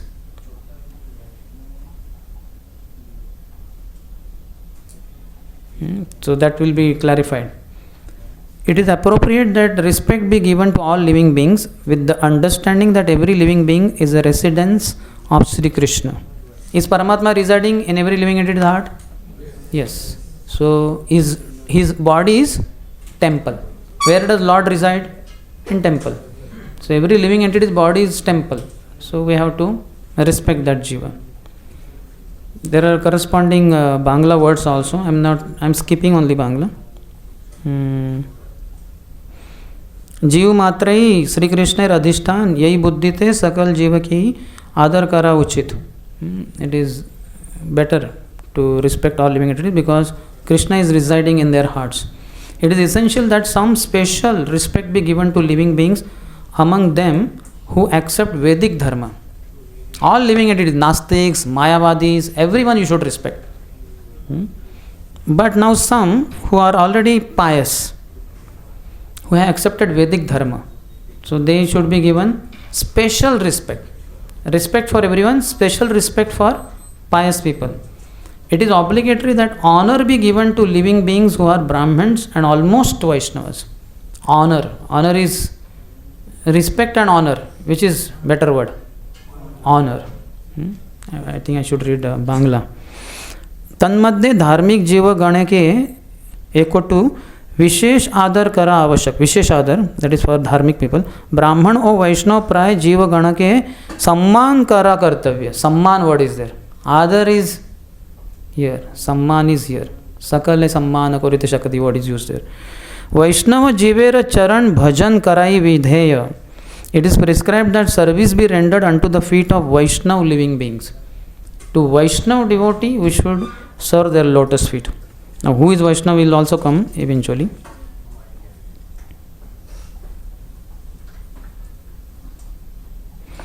By not rendering respect to living beings, special respect to living beings who have accepted Vedic dharma, and honor to living beings who are Brahmans and almost Vaishnavas, one attains sinful reactions. You commit sin by not respecting these 3 levels of people. Ordinary living entities, you should respect. Then pious living entities, special respect. And Brahmans and almost Vaishnavas, samman, honor. So if you don't do that, you attain sinful reactions. When one disrespects and dishonors Vaishnava living beings, one attains offensive reactions. Sin and offense are different. Sin affects only gross body and subtle body. You will get diseases in your body. In the mind you will have restlessness, disturbances, all that. That is because you have committed sin. Sin cannot touch soul. Sin doesn't work on the soul. But what works on the soul? Offense. Your ability to practice bhakti, surrender to Krishna, will be hampered. You cannot surrender to Krishna properly because you have committed offense. Because soul's natural ability to serve Krishna will be in trouble. Sinful reactions are destroyed through ordinary procedures of atonement, but offensive reactions do not go away easily. Sinful reactions pertain to one's gross and subtle bodies. Offensive reactions pertain to the soul of the living being and are special causes for fall down. Therefore, there is a special apprehension regarding offenses in those who want to engage in devotional service to the Supreme Personality of Godhead. Offenses are very dangerous. Your devotional practice will be hampered. But sin will only trouble your gross and subtle body. In Srimad Bhagavatam, through the following 3 verses of Bhagavatam, Vaishnavas have been categorically identified as Vaishnavas, better Vaishnavas and best Vaishnavas. So archayam eva haraye pujam ya shraddhayate hate na tad bhaktesu channeshu tad bhakta sabhakta prakruta smrutah. One who is engaged in deity worship but is not able to respect other Vaishnavas and general people, he is called as Kanishtadhikari, Prakruta Bhakta, lowest, Bhakta Dham, lowest among the devotees.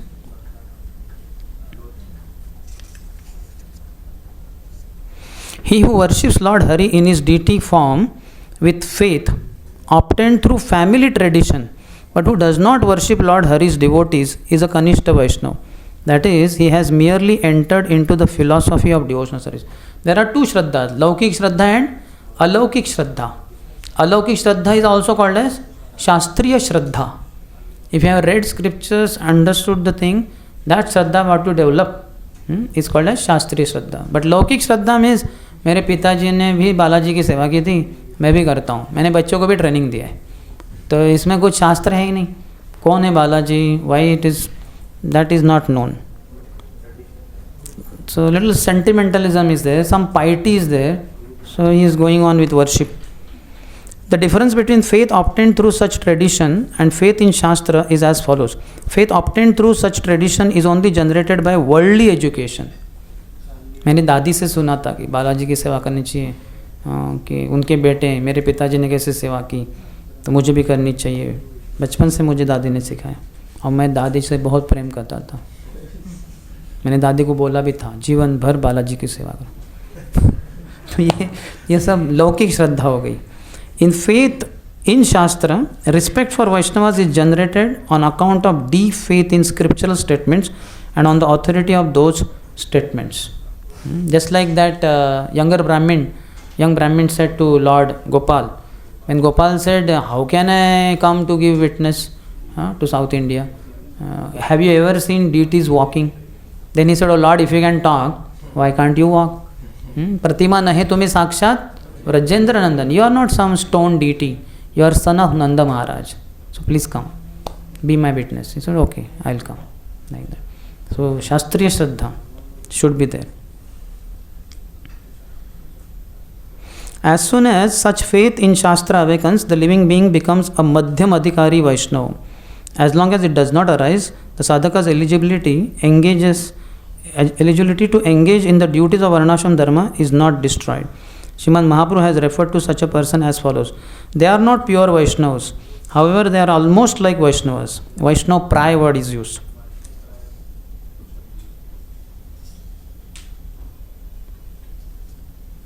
And then Madhyamati Vaishnava, a Kanishta Vaishnava, that is a living being who is almost a Vaishnava, can become a pure Vaishnava as soon as he attains the association of genuine sadhus. So we have Kanishta, Madhyam and Uttam. Better to think I am not even Kanishta, but even if you are Kanishta, then we should seek the association of Madhyam Adhikaris, a trainer. How many of you have a devotee who regularly gives classes to you and he is taking you up in bhakti? You are learning the science of bhakti from him. One devotee only who is regularly guiding you, regularly taking classes every week or whatever. How many of you have like that?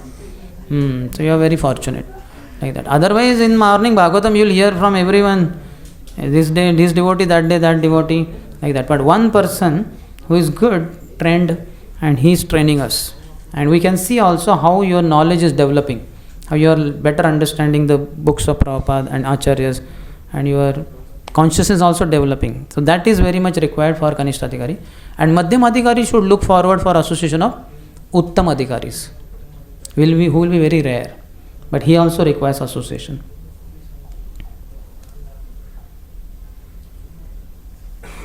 So then 9th section he says about Madhyam Adhikari. We discuss Ishwareshu Tadadineshu.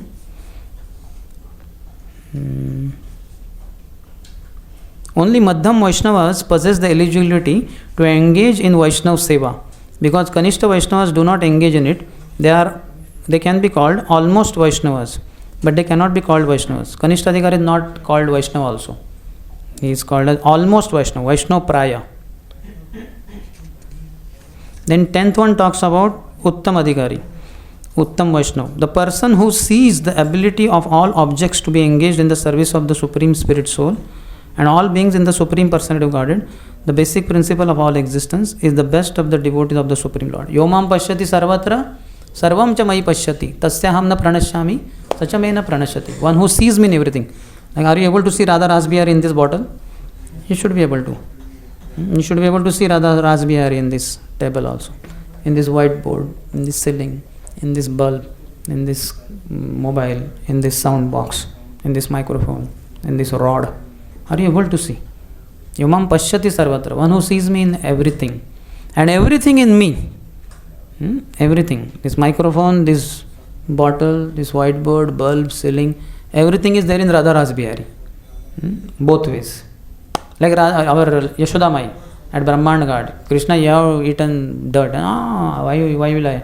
No, you have eaten. Balram also saying, no. Today I defeated all the boys. Balram also. So he is against me today. No. And Krishna says, okay, if you don't believe, you can peep into my mouth.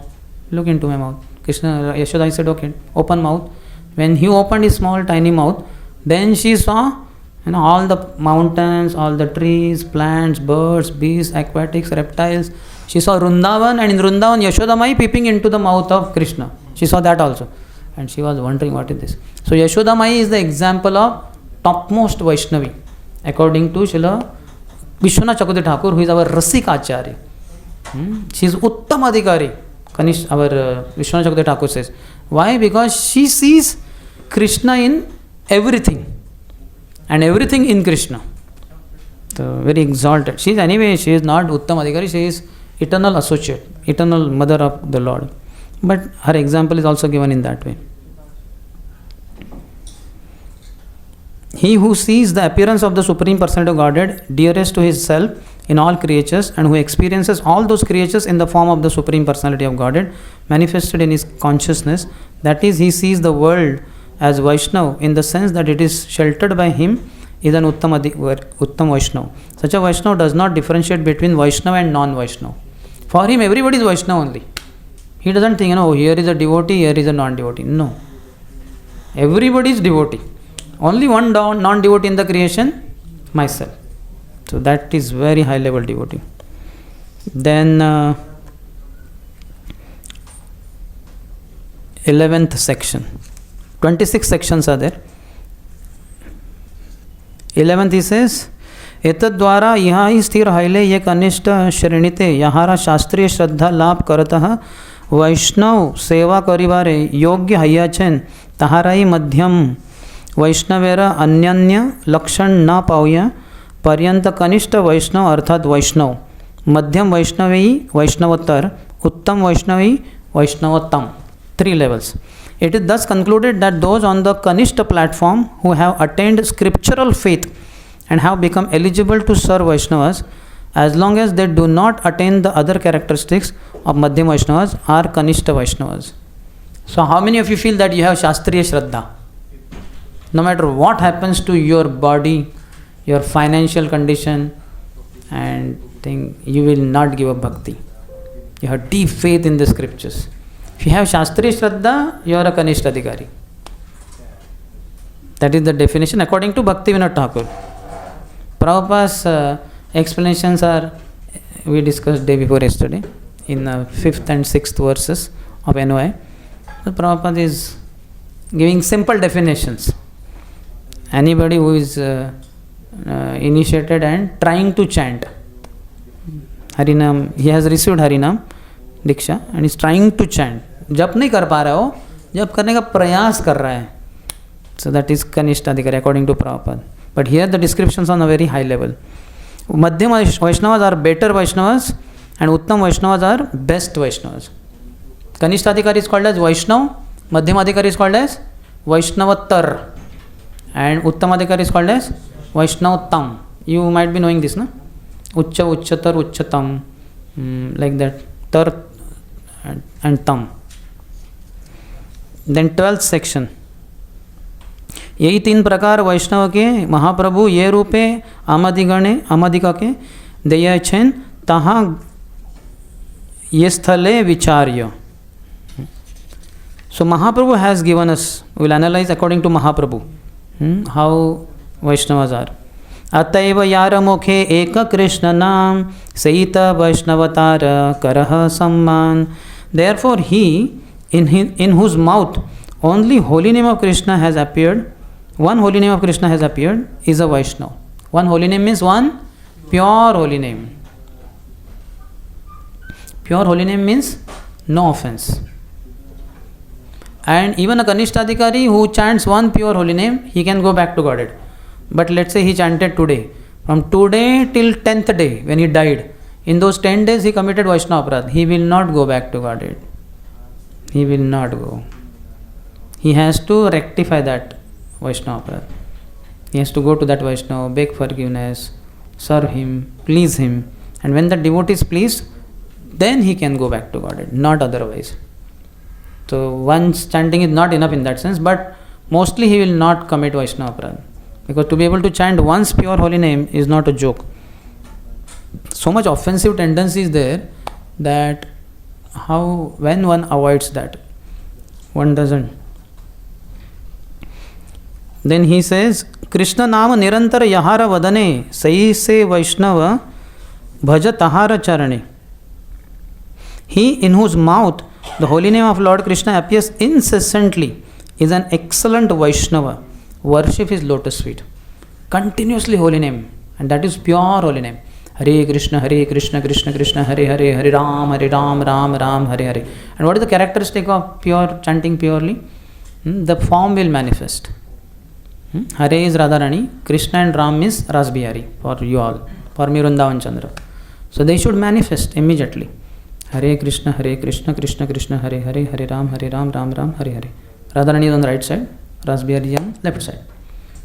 4:30 to 5, half an hour you have been standing in front of them. All lights are off in temple hall. Only lights are coming from altar. They are only visible clearly. And you are looking at them only. We are standing. If you are sitting and singing Mangalati, we may sleep. But we are standing. Mostly, hopefully, we are not sleeping. So how just 20 minutes later, 5:20 you sit and you don't appear on the screen of your heart? Because your heart is contaminated. Passion and ignorance is more, and that is because of Vaishnava Apradh. So we have to think. Just all of you close your eyes and think of your mother. Open your eyes. How many of you could not think of your mother? Raise your hand. No one. It's so easy. Where is mother? Mother is not here. But how are you able to see her? Because you love. And inoffensive service to her. So she immediately appears on the screen of our heart. But that doesn't happen with their lordships because of offenses. Abhinnatvam nama namino. Nam Hare Krishna, Krishna Krishna, Hare Hare, Hare Ram, Ram Ram, Hare Hare. And Nami, Radha and Krishna. So there is no difference between Radha, Krishna and Harinam. But for us, these two become different. Two different things because of offenses. One who chants offenselessly, these two are one. As soon as you say Hare Krishna, Radha Krishna appear on the screen of your heart. That's what in 12th chapter of Bhagavad-gita, 8th verse, Krishna says, when a devotee chants Hare Krishna, Krishna and his internal potency, they dance on the tongue of the chanter. Immediately they should appear. Like if I say Narendra Modi, what comes to your mind? A mountain, a tree, a river, ocean, birds, bees, or a human being? Human being. Male or female? Old or young? With beard, without beard? White beard, black beard. See? Not any other person you thought. Only one person in the mind. So how you are able to think of him, see him on the screen of your mind, though he is not present in this room? Because you are practicing inoffensive service to Narendra Modi. But we are not performing inoffensive service to Radha-Rasbihari. So they don't appear. They have to appear. His Holiness Jayapataka Goswami Maharaj said that. His Holiness Gopal Krishna Goswami Maharaj said that. That any chanter who is he is not offensive, Radha Krishna immediately reveal, their form reveals. Automatic. It's natural. Just like I gave so many exercises. I told close eyes, think of your mother. You could see her. Very clearly you could see her form. Similarly this Narendra Modi also. So why are Radha Krishna not appearing? That is because of offenses. So what is important now in chanting is not to try to think about Radha Rasbihari form. That is not required. You have to chant clearly, clear pronunciation, and try to hear attentively with ears. Only tongue will vibrate, ears will try to hear the holy name. These two only. This itself is big challenge because of offenses. There will be inattention.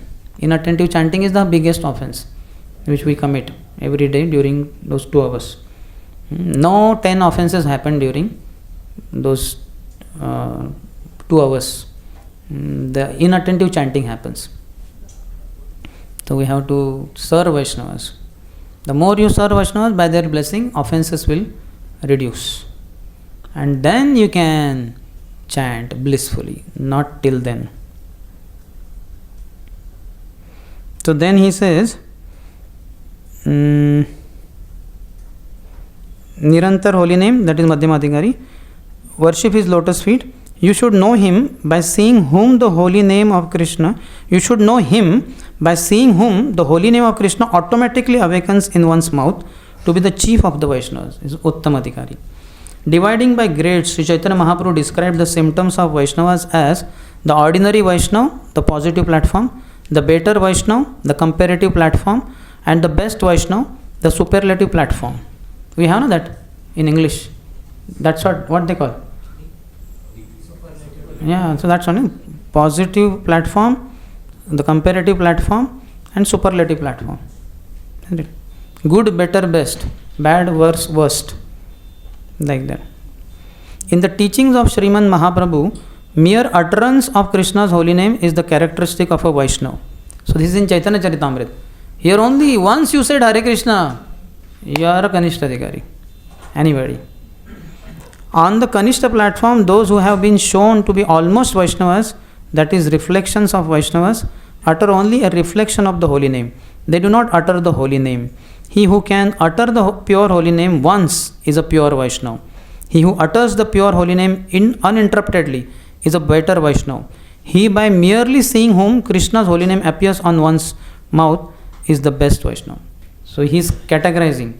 According to very general Chaitanya Mahaprabhu's statement, anybody who chants once, like any outsider comes and he says, Hare Krishna Prabhuji, so he is a Kanishtha-adhikari. Because once he chanted Hare Krishna. But according to Bhaktivinoda Thakur, it is not like that. So he is saying, those who have been shown to be almost Vaishnavas, a reflection of Vaishnavas, utter only a reflection of the holy name. They do not utter the holy name. He who can utter the pure holy name once is a pure Vaishnava. That means Kanishtha-adhikari. How many of you understood the way Prabhupada, Chaitanya Mahaprabhu speak and how Bhaktivinoda Thakur is speaking, which I am trying to emphasize? How many of you understood? All have not understood yet. The way Chaitanya Charitamrita Mahaprabhu says, see the Bangla, it's like Hindi only, you'll understand. अतएव therefore यार मुखे, जिसके मुख में एक कृष्ण नाम, एक बार कृष्ण नाम लिया उसने, सही तो वैष्णव, वो वैष्णव है, कर ताहार सम्मान, तार करह सम्मान, उसका सम्मान करो. समझिए?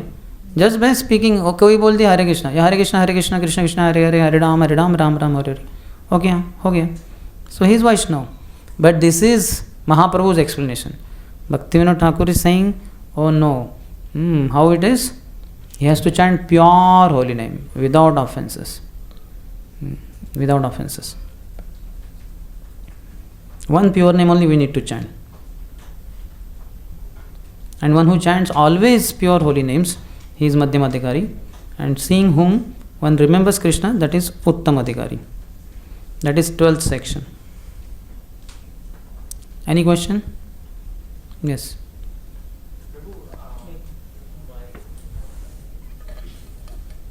Prabhuji,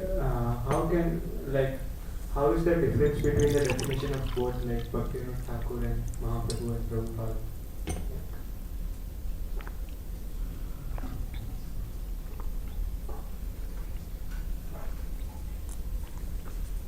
Mahaprabhu is Mahavadanya, very merciful. He doesn't see. But That he has said, but the deeper meaning will be given by acharyas only.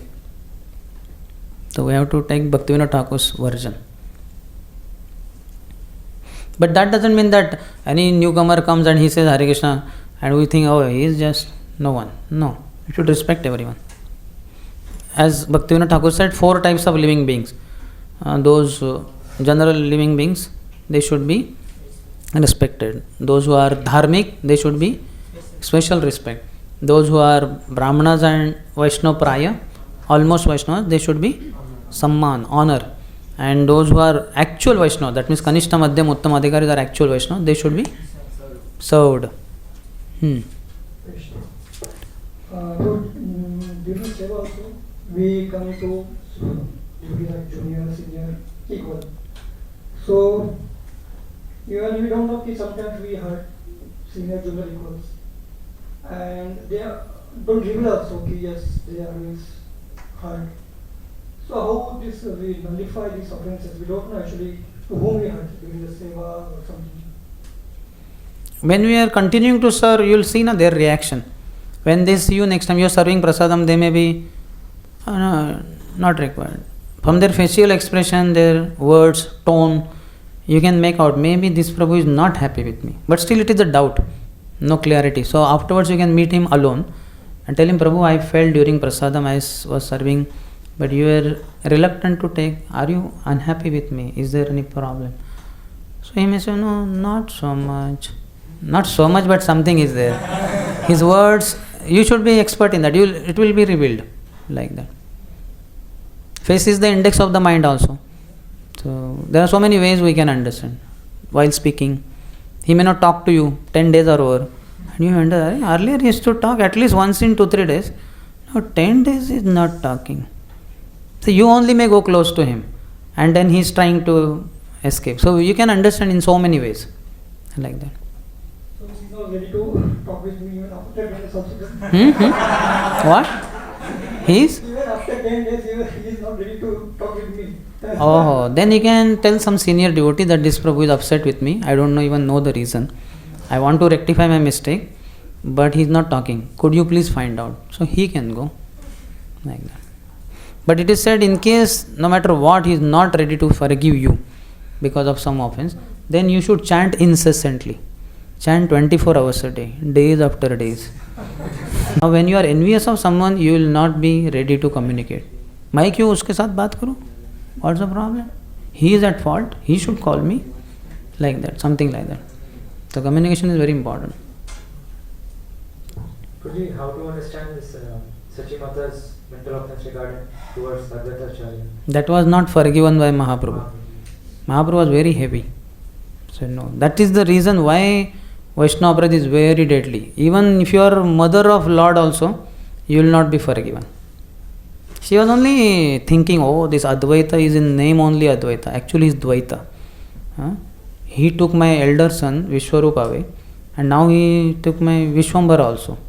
So in the mind she was thinking. So Mahaprabhu, when asked by Shrivas, please, you are offering mercy to everyone, what about Shachi? Offer her also. Mahaprabhu said, no, she is offender. And everybody is wondering, offender? Mother Shachi, how can she be offender? Said she is offending Advaita. And unless she takes the dust of his holy lotus feet on her head, her offense will not be forgiven. So then devotees ran to Advaita Acharya and said, oh, Advaita Acharya, Mahaprabhu is saying that Sachimata has offended you. And he said, how can she offend? She is Jagan Mata, she is mother of Krishna, she is Devaki, she is Yashoda, she is Kausalya. Started speaking her glories and he fainted on the ground. As he fainted, immediately Sachimata took the dust on her head. And offense was forgiven and Chaitanya Mahaprabhu accepted and gave mercy to Sachimata also. So Acharya is saying, Bhakti Siddhanta Sarva Thakur says, Chaitanya Mahaprabhu used even his mother to teach us how even if you are mother of the Lord, you will not get mercy of the Lord if you are offender to a Vaishnava. So nobody can say that I am mother, I am father, or I am president. When sannyasi commits offense to a neophyte devotee, sannyasi will fall down. That kind of statements from the Puranas are there, isn't it? In Chaitanya Bhagavat. How many of you read Chaitanya Bhagavat? Should read. If you want to know how deadly are Vaishnava offenses, Vaishnava Apradh, Chaitanya Bhagavat is one of the best books. A lot of sweet pastimes of Mahaprabhu, but some kind of caution is also given through those kind of sections. Lot of details, 10, 15 shlokas, 20, 30 shlokas, Mahaprabhu will speak the dangers of Vaishnava Apradh. So many dangers. In our case, sometimes we break a friendship with a devotee and he doesn't talk, like now there is no talking, it is not possible to have reconciliation. Then we can, what is like Apradh Bhanjan, like in the case of Devanand Pandit, he served another devotee, like we are having a genuine repentation that this should not happen, and now that अभी वो devotee से चल नहीं रहे, but हमको feel हो रहा है कि अभी मतलब गलत हो गया या जो भी हुआ. This is a very practical case that happens. Yeah, when devotees' relationships are broken and you are ready to do something about it, to set it right. Now it is not happening. Involve some senior, who is ready to extend himself a bit, and he can talk to that devotee that this devotee is regretting that he committed mistake. He is ready to rectify. Could you please accept his hand of friendship? He may accept. मतलब बात इतना बढ़ गया है कि अभी वो नहीं होने वाला. आपसे नहीं होने वाला, सीनियर से हो सकता है. But like if you serve another devotee, like that can be. That another devotee will become your friend, but this devotee will not. He is upset with you. You have to serve that devotee only. Like something happened very severe and. Whatever it is, you involve some senior devotee who can extend himself. He knows him also. He will do something. At least he can endeavor, and if it works out well, your friendship will be again there. Wherever and whenever we are not able to sort out any problem in bhakti by ourselves, we should involve some senior. At least one senior. They are mature, they will help us. Prabhuji, the mental offense is considered because Yeah, according to this description, yes, you will suffer if you commit Vaishnava Aparadh, even mentally. Is there reference, because I heard from somebody telling Sundar Maharaj said that Madhuram Kadambani they written that mental sin is. I don't remember Madhuri Kadambani, though I have read it 2 times, but I don't remember. But in this book, and I asked our Rambhadra Priya Prabhu also, that is mental offense forgiven? He said no.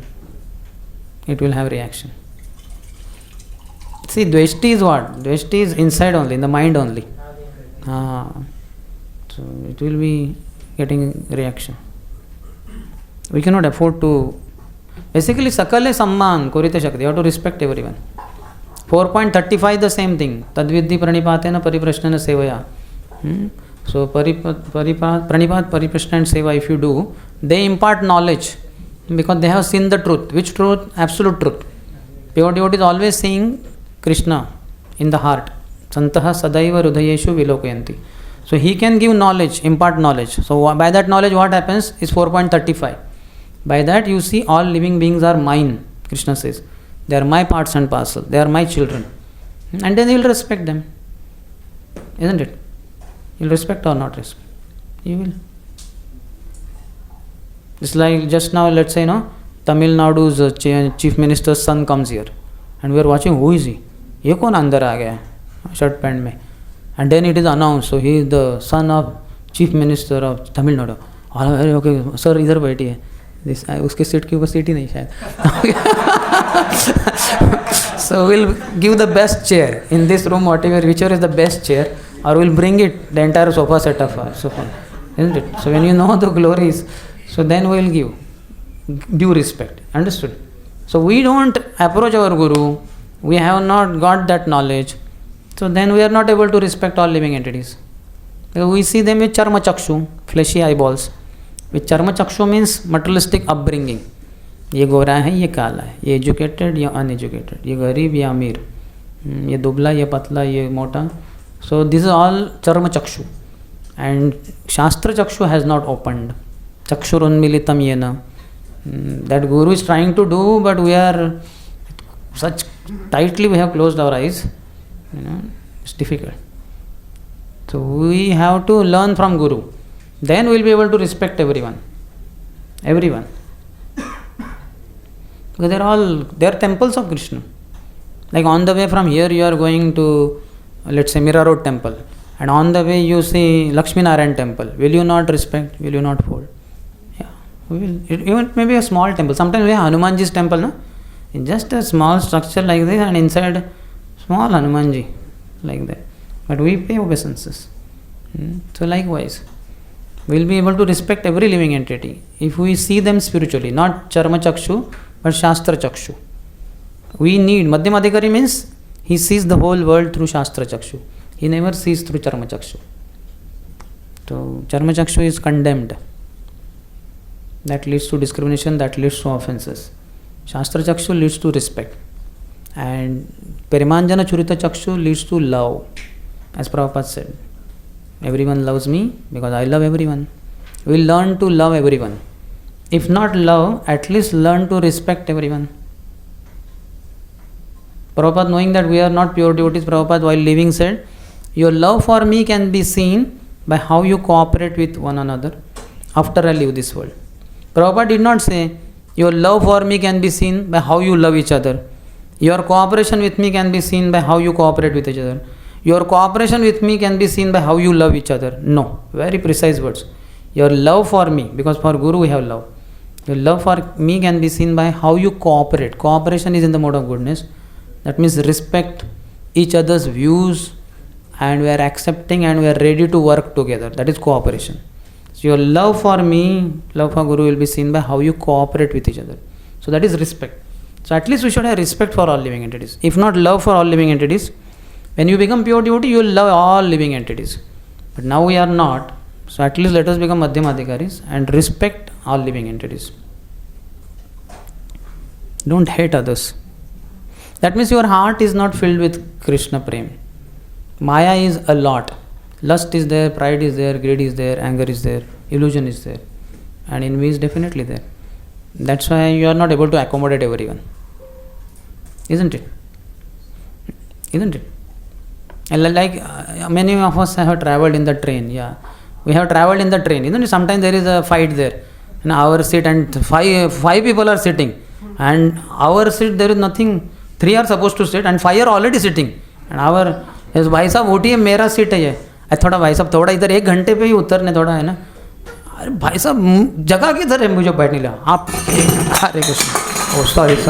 This was too close. So too much action is not good. Sorry. Anyway, you are not close.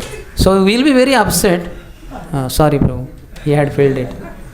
So then, now imagine not they are sitting. Your brother, sister, cousin, brother, your uncle and aunt are sitting. Somehow by mistake. And you come there. Hare uncle. Now will you say, get out of here? बैठने के लिए जगह किधर है? हाँ. You understand? Now I'll be careful. And if the bottle is gone. Understood? Good.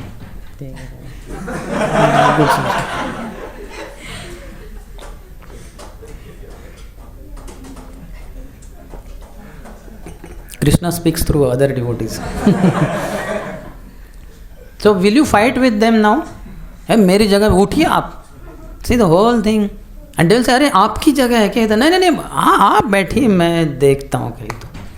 You will never, no? You will take your whole luggage, you will keep it somewhere else and you will sit or you will stand, no problem. So you see, when you love, it doesn't matter. And earlier why? Because we did not love them. So there is no respect for them. Like that. Okay, so ahead. We were at which section? Hare Krishna. Yeah. Yeah, Mataji also has. Yes.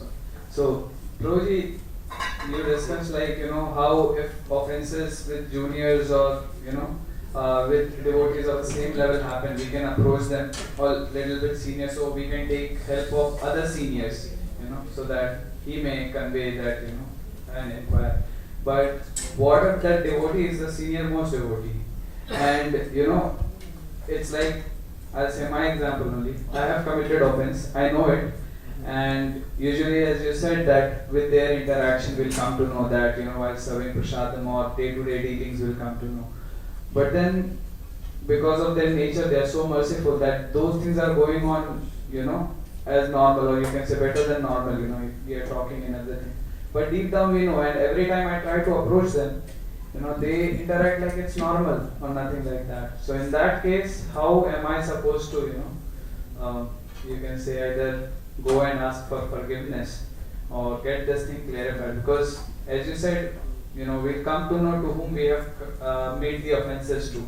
So to the devotees whom I think, my dealing with them, or you can say they are very merciful and they just deal with me as long as they are accepting your service, no need to worry. Like that. And you can ask at the end, Prabhu, you told me I did not say, are you happy? If he is happy, done. Yes. Yeah, Mataji has a question.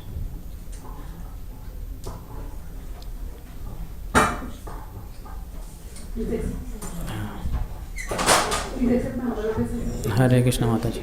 You said to read Prabhupada's books standalone. So how to balance other now there are other books by Prabhupada disciples. First Prabhupada books. So how many hours? And Prabhupada said all must read all my books.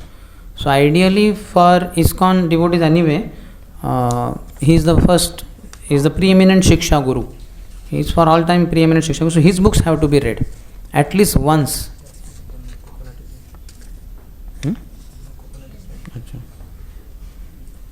Not required. If it is there, he may. Otherwise, not. For Chaitanya Bhagavat, which one should we read? Because I have read it only. Gaudiya Bhashya commentary of Bhaktisan Thakur is there. Publication I don't remember, but it should be there. Bhumipati Prabhu. Anybody remembers which publication? Bhumipati Prabhu, no? It is there in the bookstore. 9 volumes are there. Adi Khanda 2 and Madhya Khanda has many, I think. About the Shastrik Shraddha you said, because often when there is some, devotees, when it's a Kanishta Adhikari, when he chants once also in the offices, he's entitled to go back home.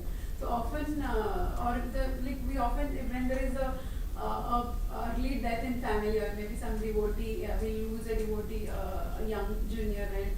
We see sometimes we tend to lose faith in the at our level. Sometimes our faith is shaken up. So we feel that maybe this. Then it is not Shastriya Shraddha. No question. Shastriya Shraddha means Krishna is my mentor, and all these things. Everybody is dying. Children die in the womb. Children die after birth. In any stage of one's life. Recently the deputy chief minister of Maharashtra died, in plane crash. Such big person, and his bodyguard was there, who had been bodyguard for I don't know how many, 10-15 years. Bodyguard also burnt to ashes. No final rites required in one sense. So many people die, and we have our prarabdha karma, all of us. All of us will die, pure devotees also will die. The bodily death is not to be taken seriously. What you did in lifetime is very important. Not that, young devotee should not die at the age of 25. Brahmachari joined and then in 5 days he died. Not a problem. 5 days he was Brahmachari. Glorious. Next lifetime he'll become Brahmachari again. No problem. Why are you taking these things very seriously? So why to worry about all that? Why to say after going back to Godhead, क्या बड़े दिए लगाने वाले उधर, वही करने वाले ना जो यहाँ कर रहे हैं, तो इधर करने दीजिए, हमें भी थोड़ा लाभ होगा, जनता को भी लाभ होगा, थोड़ा जीवदय होगा, no issue. It doesn't matter whether you are here or there, as long as serving Krishna, pure devotional service is the only goal of your life. Krishna may want you to be here and benefit so many other people by coming in touch with you, so it's fine. When Krishna says, enough, you did very nicely, now you come, I will send you to another planet, you will go there. Prabhupada disciples you can see, nobody says, most of them I have seen, they don't talk about going to Golok. They talk about, I want to go to planet where Prabhupada is sent by Krishna. I want to go and assist Prabhupada there. I will go, ISKCON must have already started, I will join there, I will be one of the first disciples of Prabhupada. All that same what happened here on planet Earth from 1965. They want to take part in the ISKCON Leela in another planet now, wherever Prabhupada is sent by Krishna. And in case Krishna has kept Prabhupada at his lotus feet in Golok, then these Prabhupada's disciples want to be there in Golok with Prabhupada. So that kind of thing. We should take it as a will of Lord, and we should pray that. Will of Lord means what, Mataji? Prarabdha karma is there. All of us, our death is written here. How many of you remember your birth date? Raise your hand. How many of you know your death date? It is as clear as birth date also. But unfortunately, we don't know astrology. So we only say our birth date and keep celebrating. But death date is there. And we'll die on that day only. Not before that, not after that. So what is important is between birth and death, what you did. Not that whether you practice bhakti, so death was postponed by Krishna. You did not die at the age of 35, you died at the age of 135. That is not the point. Don't have that kind of expectations and all. But death is, if the death is distant, then why we try to take medication or to postpone? Yeah, if you have faith in Krishna, you should not take pure devotees. Prabhupada said, let us die peacefully. Don't take me to hospital. No injections, no ventilator, nothing. And that's why they were in dilemma also. One time Prabhupada's urine was stuck and it was bloating up and all. So they were wondering what to do. But then Tamakrishna Maharaj said, no, we'll go. And then they did it. But then afterwards, Prabhupada was sick for so long. No question of taking him to hospital. He was there. And he naturally left body in Krishna Balaram temple. Prabhupada already told, let us die peacefully. So no medicine, nothing is required. In fact, in Bhagavad-gita, Krishna says, I am the ability in the medicine to cure. Your medicine cannot cure you. Krishna, who is that is the real medicine that works. Krishna is that. If it is, that medicine will work, otherwise it will not work. I had asthma and I would go here, there. Bhaktivedanta Hospital, Rajshamli called me in 2001. I was there with him. He was admitted for 1 month. I was there for a few days. I did all checkup, allopathy, homeopathy, nothing was detected. And life was going on. Every night asthmatic problem. And in 2003, I got one doctor in Pune only, some 10-20 kilometers away, and worked. And simultaneously, I was sent to NIT Warangal, ahead of Hyderabad, Andhra Pradesh, that time, now Telangana. And that is very warm weather there, in comparison to Pune, which is cold climate. So God knows whether it was this doctor in Pune, homeopathic medicine, or that. But basically, Krishna wanted me to now do better service without asthmatic problem. So one should not have faith in the medicines. One should have faith in, just like morning, whether you are there in the class, one should not have faith in the job, that money one gets. One should have faith in Krishna. So likewise, faith in Krishna and then medicines may work. No need to worry. Yes. Yeah. Hare Krishna. Initially you told that anybody commit 100 offenses. So Jiva Goswami statement. He will not chant until So mind will wander in chanting. If I have committed offenses out of anger, so devotees, either non-devotees. So Non-devotees. So there are many persons, like not one person, I don't know. So whom I offended. So how can I nullify these offenses? So keep serving all. Everyone, be respectful. The devotees are here or not here? No problem. No problem. Your overall attitude is changed, no? Krishna will help. No need to worry. And these are unknowingly committed offenses. See, you are not knowing. So this is not a big problem. If you purposefully, out of envy, you have committed offense to some devotees, to them you have to go. Bow down, Panchang Pranam, Ashtang Pranam, and then beg forgiveness. Ask for service, they will give you, render service, please them, then your offense is gone. Knowingly committed offenses are out of envy, they are worst. Unknowingly committed offenses are forgiven when you every morning we have Vancha Kalpaturvesha, Panchang Pranam. There your unknowingly committed offense is over. Second, by continuing to serve, your unknowingly committed offense is over. So no need to worry about unknowingly committed offenses so much.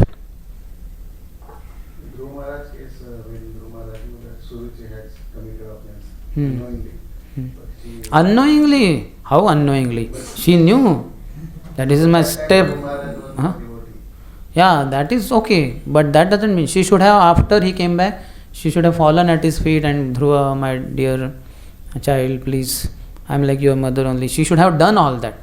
Same thing with Daksha also. He glorified Lord Shiva. That you are so merciful. You could have killed me, but you are merciful. He got goat's head and all that. But he did not beg forgiveness.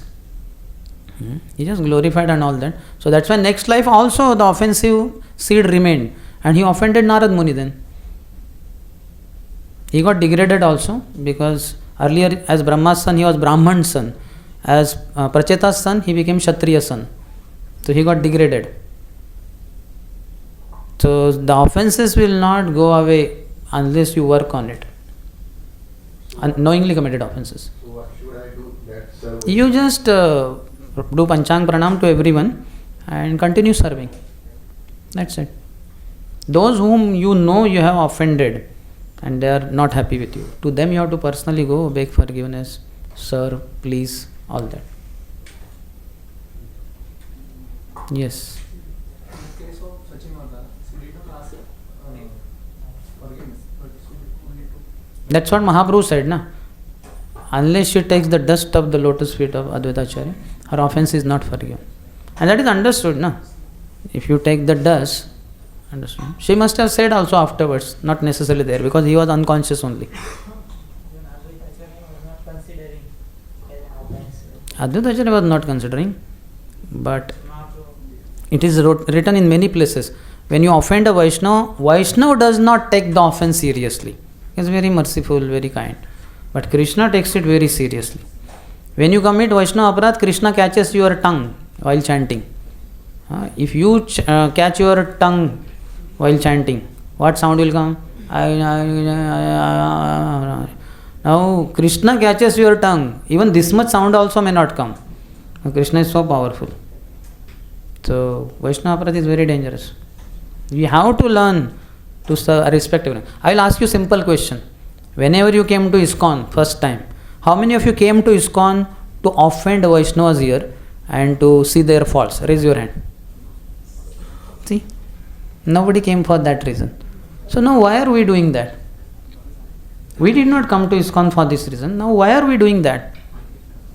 We came here to dance maybe, to see such beautiful Radha-Rasbihari, to take prasad, to hear discourses, and to go for yatras maybe. We did not come for offending Vaishnavas. Now why are we offending Vaishnavas? Because of asat sangha. Materialistic people, we have respect for them, or within devotees, the devotee like, those who appear to be like devotees, but they are Vaishnava offenders. By associating with them, we also become Vaishnava offenders. By all means, we have to avoid them. Else, we will also become offenders. Even by participating in somebody else committing offense, you also become offender. It is so severe. Krishna does not like this at all. The Krishna is our Lord and Master. We want to serve Him. So we have to know His liking. No?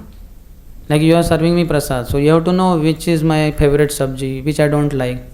I may not take paneer. So you cannot make lot of paneer and say, Prabhu, my favorite dish for you. Your favorite dish you only eat. Why are you bringing to me? So Krishna doesn't like Vaishnava Apradh, so you cannot commit it. By all means you have to avoid it. Truly, you mentioned that we don't have to see the fault and we don't have to commit offense. And at the same time, just now before you said that we have to be careful not to associate with materialistic devotee, not devotee, materialistic people, and in materialistic devotee also. In devotee circle also, like, so in that sense, if we see, if we don't want to associate, so in that sense we are seeing fault only. No, temporarily he has it. We know it is not the eternal nature of that devotee. But he has got it because of his asasanga. We have to safeguard ourselves. And simultaneously, if you want, you can send some senior devotee to him without telling your name. Your name should not come. And then the problem can be rectified. His offensive mentality can be removed by senior devotee. So basically, there our attitude is to protect ourselves. Vaishnava Seva. I also have to remain to render service throughout life. So, what they call self-preservation. Self-preservation is the first law, Prabhupada said. If you remain, you can serve Vaishnava. So, you have to protect yourself. But that doesn't mean that you protect yourself by offending everybody else. So, you help him also with the help of some other senior devotee. So, thus everybody has to become better.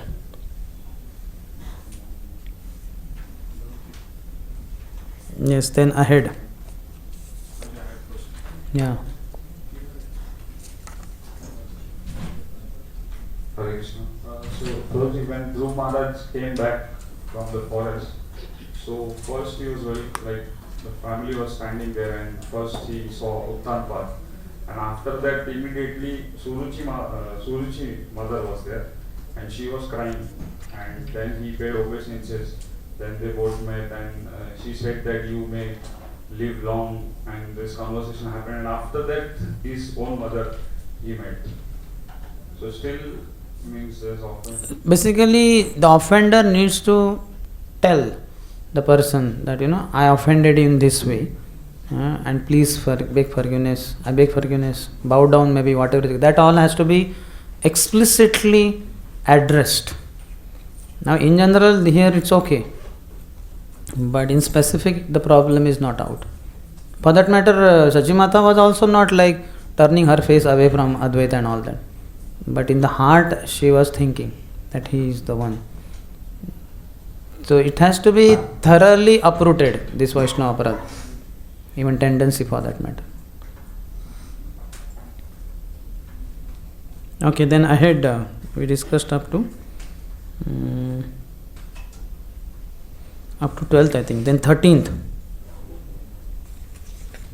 13th he says, there is another item to be noted in this regard. There is no need for Diksha and so on in order to become a pure Vaishnava. The acceptance of mantras useful for the worship of Lord Hari in his deity form in order to become one who is almost a Vaishnava is known as Diksha. So by Diksha, one becomes Vaishnava Praya or Bhakta Bhas.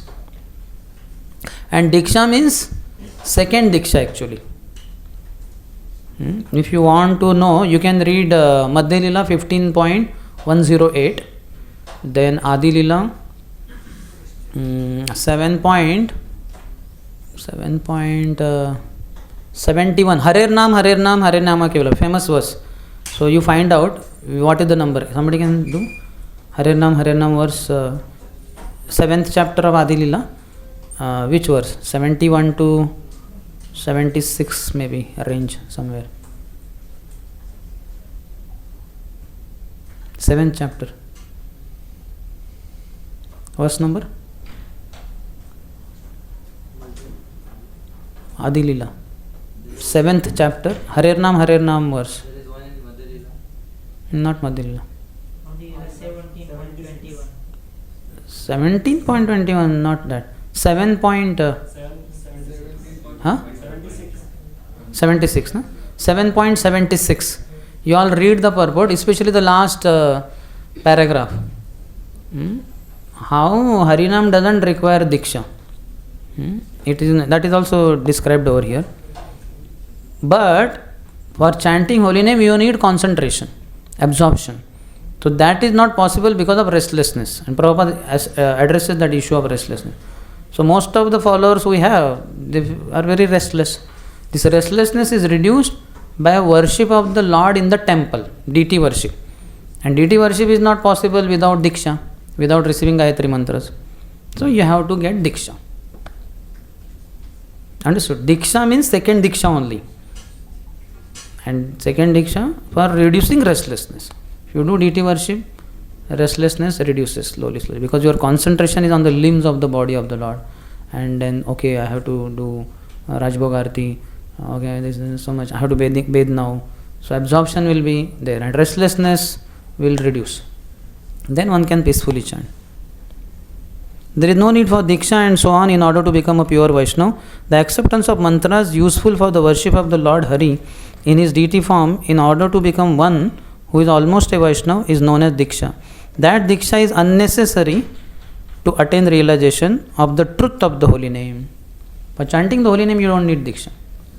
First time you come, devotees go out. In fact, you don't even have to come to ISKCON temple. Devotees only go out of the temple all over and they keep chanting, street Sankirtan. And they give Harinam to everyone. So Harinam can be chanted without Diksha. And you can become pure devotee also. But because of restlessness, we are not able to chant purely. So you cannot go back to Godhead. So you need to worship deities. For worshipping deities, you need second Diksha. For that you need Diksha. Diksha means second Diksha. And for that you need Gayatri mantras. Hare Krishna Prabhu. So in one lecture I was hearing of His Holiness Gaur Maharaj. So he says that for going back to Godhead, there is no need of second like Brahman initiation.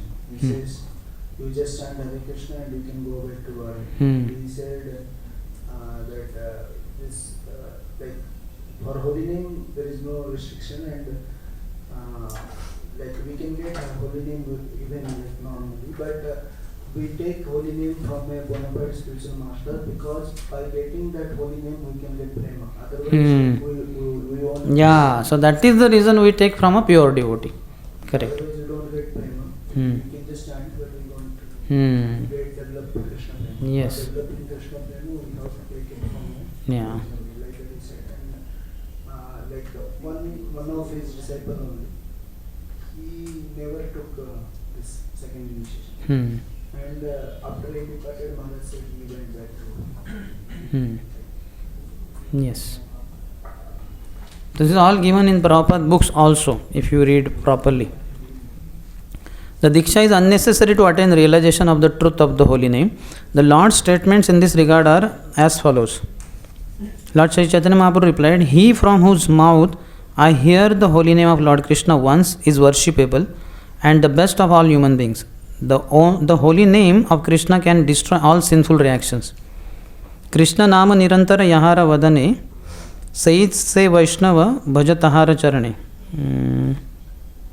No, this is 13th. Eka Krishna name kare sarva papakshay. One holy name of the Lord will destroy all sinful reactions. Navavida bhakti purna nama haiteye. Haiti hoy. The 9 processes of devotional service are complete simply by chanting the holy name. Just by chanting, 9 processes are done. You don't have to worry separately doing each one. Just by chanting the holy name. It delivers everyone, even the lowest of men, by touching their tongues. As a simultaneous result, it annihilates one's entanglement in the material world, attracts one's thoughts, and causes transcendental love of Krishna to be aroused. Therefore, he in whose mouth one holy name of Krishna has appeared is a Vaishnava. I offer him great respect. So these are statements of Mahaprabhu. That is 13th section. Then 14th.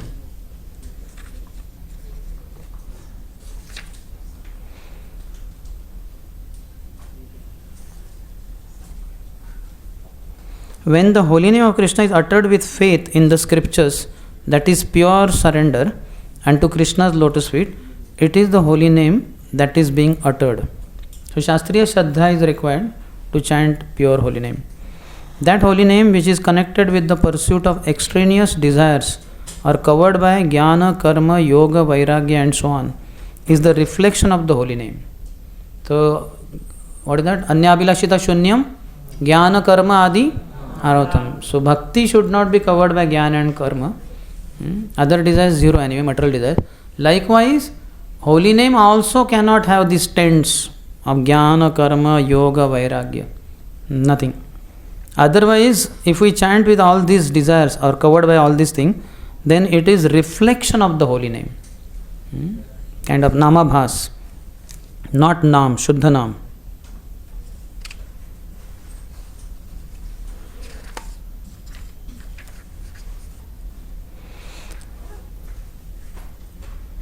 Then he says, though one can attain results up to liberation by uttering the reflection of the holy name, if we are just having semblance of the holy name, that namabhas, then only liberation will be achieved.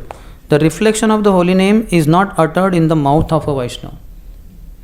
Vaishnava does not chant this namabhas. He chants pure nam. It is the pure holy name that is uttered by Vaishnava. Only that holy name which is uttered with the direct experience of the knowledge of the constitutional nature of the holy name, the awareness of the non-difference of the holy name and the holy named, and the appearance of the holy name on the spiritual senses of the soul is the holy name.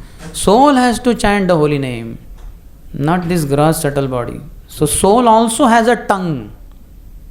Soul has a tongue. We have spiritual body. So soul has tongue. With that tongue, if you chant the holy name, then it is pure holy name. For us only this tongue chants. And mind is wandering many places. So what are the factors? How many of you understood? Not yet. Again I will repeat. What helps us to chant pure holy name? Again, only that holy name which is uttered with the direct experience of the knowledge of the constitutional nature of the name, holy name. One has to understand this holy name is coming from Golok Vrindavan, Golokera Premadhan, Harinam Sankirtan. And holy name next is the awareness of the non-difference of the holy name and the holy named. Krishna and holy name are non-different. This realization also should be there.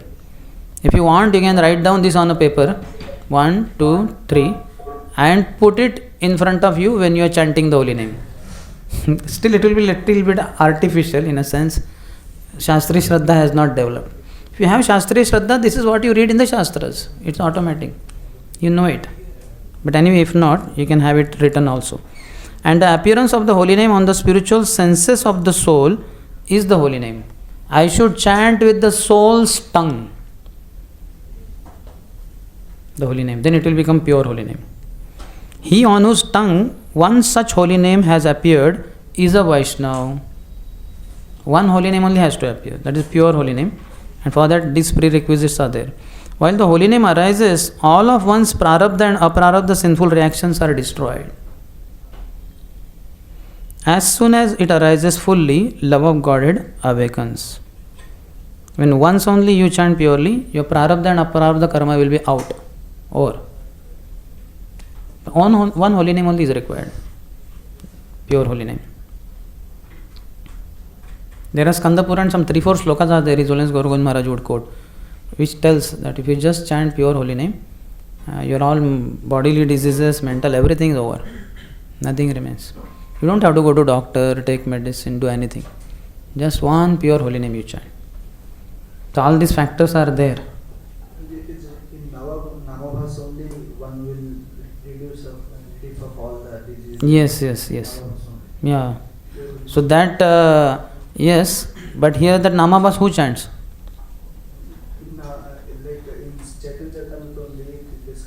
And that is there, but who chants Namabhas, I am asking?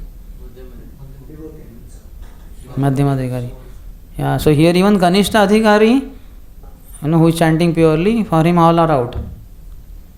See that there the description the way it goes, but here the description is Kanishta Adhikari means one who chants once pure holy name. And by that prarabdha and aprarabdha, everything is over. And Madhyama Adhikari is always chanting the holy name.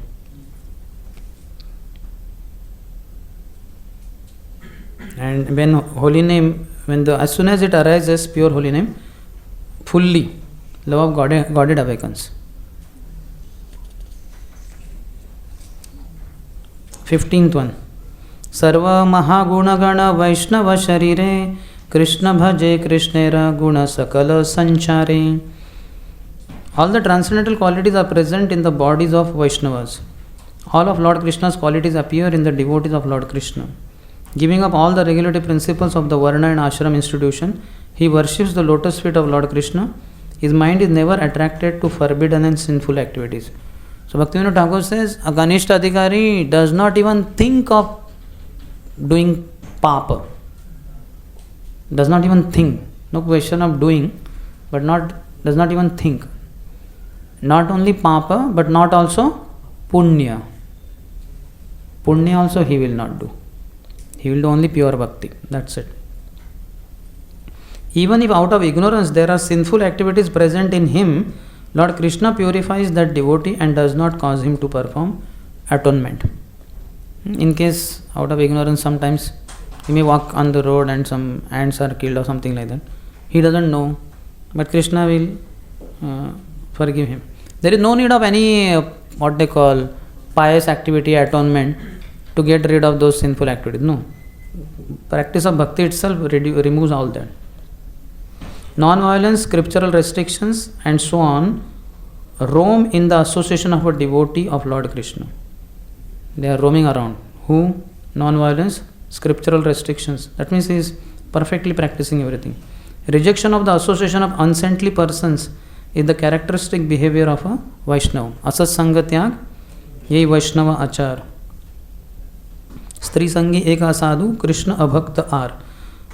One who associates with women for sense gratification is an unsaintly person. One who is not a devotee of Lord Krishna is another unsaintly person. So, what is Asat Sanga? One who associates with women for sense gratification. That means he is Stri Sangi. He is in the male body. He associates with females, but he is in the male body. So we may be careful of female, hey, Mataji, Mataji. But we may not be careful about males who are associating with females and they are attached to females. So these are very dangerous people. One who associates with women for sense gratification is an unsaintly person. Asat Sanga Tyag yehi Vaishnava achar. Asat Sang is what? He is clarifying that. Mahaprabhu is only telling. Stri Sangi, एक असाधु. एक असाधु कौन है? स्त्री संगी, जो स्त्रियों का संग करता है. कौन करता है? पुरुष. You understand? How many of you understood? Not yet, I think. He is not female. Matajis are not a problem. जो माताजियों का इंद्रिय तृप्ति के लिए संग करता है, ऐसा पुरुष वो बहुत बड़ा डेंजरस है. वो एक असाधु है. स्त्री संगी एक असाधु, कृष्ण अभक्त आर. और दूसरा असाधु कौन है? जो कृष्ण का भक्ति ही नहीं है. One who is not a devotee of Lord Krishna is another unsaintly person. So these people we have to be very careful of. Otherwise our bhakti will be in trouble. Asat Sangha has to be given. Because from Asat Sangha will give rise to committing of Apradh. Then next, 16th. The living entity has no more taste for sinful activities from the day a single holy name of Krishna appears on his tongue. Which holy name? Pure holy name. So that's why he has no taste for sinful activities. So we can feel that I have not chanted pure holy name. Because so much sinful tendencies are there. Maybe sin is also happening. I am yet not, because of offenses, I have not been able to chant pure holy name. What to speak of a taste for sinful activities? He has no more taste for pious activities too. Not even attraction for pious activities. Good Vaishnavas, better Vaishnavas and best Vaishnavas are all free from material contamination, spotless and sinless. If a person is seen to value sinful activities, he cannot be counted a Vaishnava. Even sinful activities he should not be appreciative of. Even a Kanishta Vaishnava has no taste for sinful or pious activities. There is no defect in one who has become a pure Vaishnava. Therefore, there is no criticism of him too. He who criticizes him is falsely accusing a Vaishnava. Any question? No. Just whatever Bhaktivinoda Thakur is saying, we are just covering it. But getting understanding. How many of you are feeling that you are getting deeper into understanding this subject matter? You are understanding.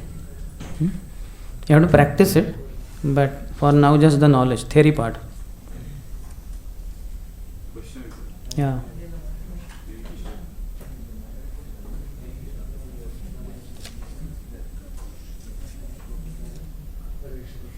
प्रोजी जैसे कि एक कृष्ण अभक्त है और जो स्त्री संगी है, तो कृष्ण भक्त तो समझ में आ जाएगा, उसका आचरण से देख के समझ में आएगा. बट अभी जो स्त्री संगी है वो कैसे मालूम पता चलेगा? By speech, he will speak about women and some dirty things he will speak. And as such, new people, we understand there many times you are supposed to be teacher for them. You are supposed to give Krishna. Should not hear those things from them. But sometimes in order to counsel and all that, we may have to hear them. And when they speak, they may speak all those very dirty things. Their associations with women and all that. So it may pollute you. So you have to stop it and you have to tell him, wait, no need. Okay, now you practice bhakti. Let us chant, let us read Prabhupada book. Something you have to help him, positive side. Otherwise, rather than you give him association of Prabhupada, he will give his association to you. And your mind will be contaminated.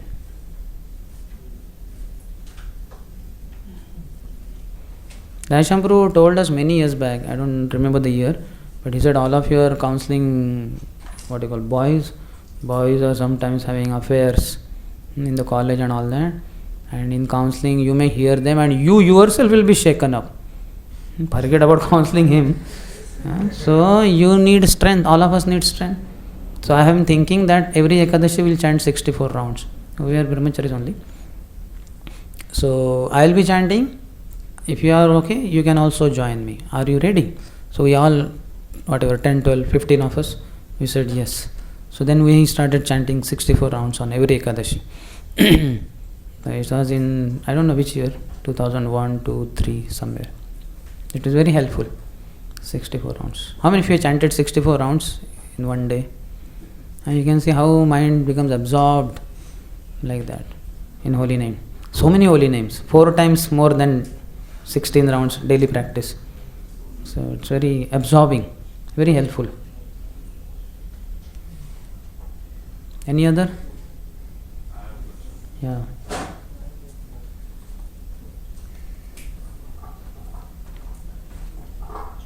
Hare Krishna. Hare Krishna. This chanting pure name, third point you said that like it is mentioned in the book, the chanting with the tongue of the soul. So I also heard that concept recently in the seminar only. So my point is like it means maybe speculating. So if I want to see through the eyes of the soul, then I have to practically, see. Correct. Now when it is said that you have to chant from the tongue of the soul, so that means, is it saying about like something called as japa, mansik, or something which we like we are not moving our tongue? No, tongue is what? Tongue is mansik or what? Tongue is watching only always. But when we say through seeing through your eyes of the soul, that does not mean through this eye, charma chakshu, right? So basically it is Shastra chakshu then, when it comes to eyes. And tongue means you have to know Jivera Swarup hai Krishna Nitya Das. I am Krishna's eternal servant.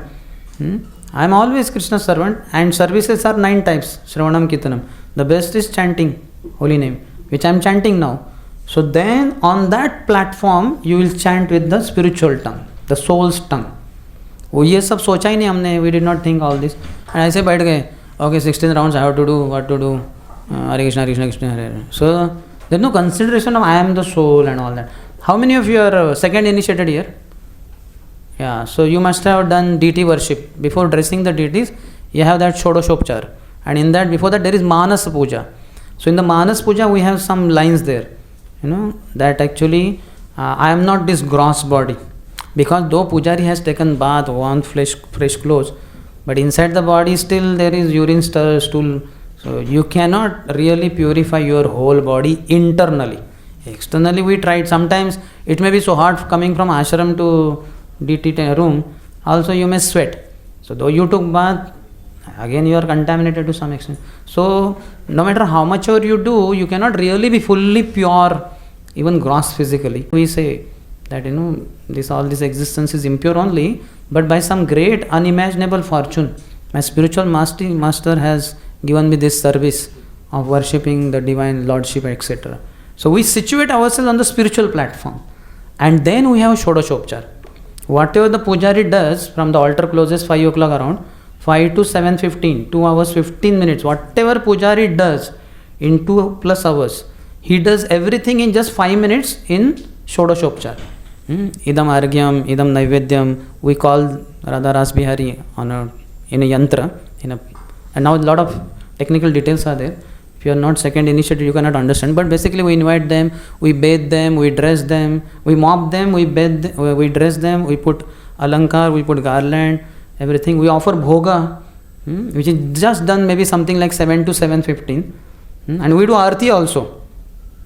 And then after this 5-10 minutes of Shodashopchar, then the pujari enters in the altar, and then he undresses Radharasbihari and bathes them and dresses them and all that, which takes long time, 2+ hours.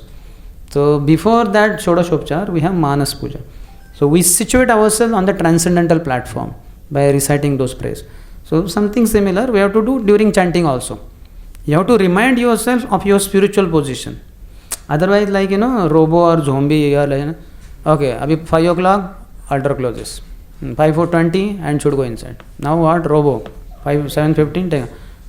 There is no spiritual understanding. So like that, you should not do mechanical chanting.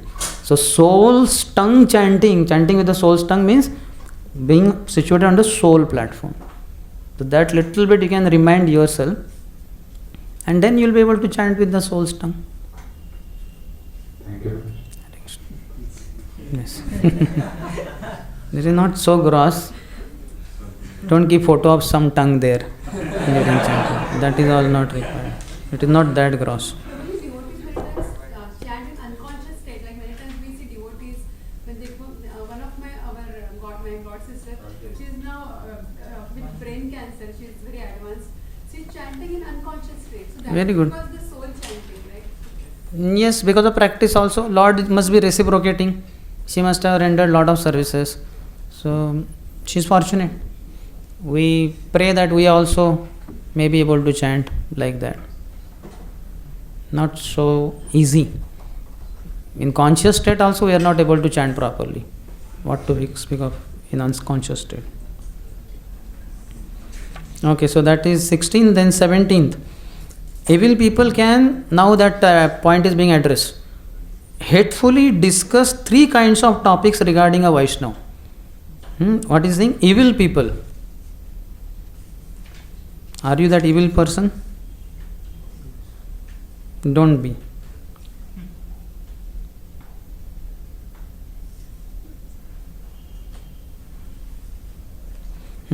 So first, one kind of subject that can be discussed by evil people pertains to the defects of a person before pure devotional service awoke in him. So we should never discuss about the past of a devotee. Somebody might have been meat eater, somebody might have been drunkard, chain smoker. So don't think. The defects of a person before pure devotional service awoke in him. Second, as soon as pure devotional service awakens in him, all defects become quickly destroyed. Evil people discuss his defects remaining during the short time those defects take to become fully destroyed.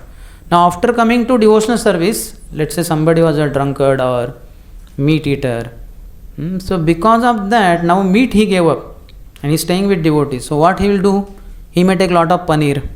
He may take lot of rice, lot of Mahaprasad. So people will say, see, what kind of Vaishnava? Itna paneer khate hai kya? So this will become Vaishnava Apradh. Because why? See, he was eating meat earlier that has so-called protein. So now that protein he is not getting. So to replace that, to compensate, he may take paneer. So what's the problem? Would you like him to take meat or would you like him to take paneer? What? Paneer. Let him take more paneer. What's the problem? If it is your kitchen department, then you can discuss with your senior. It's nothing to do with you. Evil people discuss his defects remaining during the short time those defects take to become fully destroyed. He is new Bhakta. He is taking a lot of paneer. And he is very happy, oh, ISKCON paneer is there. Very good. But after 2, 3, 4, 5 years, he may take paneer, but not so much. Just one bowl full or something. Fine. But then, those who are offenders, they will pinpoint that. Just see, so much paneer. This is not good. So then it will become offensive. The third subject for discussion by evil people is this. Though a spotlessly pure Vaishnava does not hanker for a defect, sometimes by providence some forbidden activity by him takes place. So something, illicit sex, something may happen.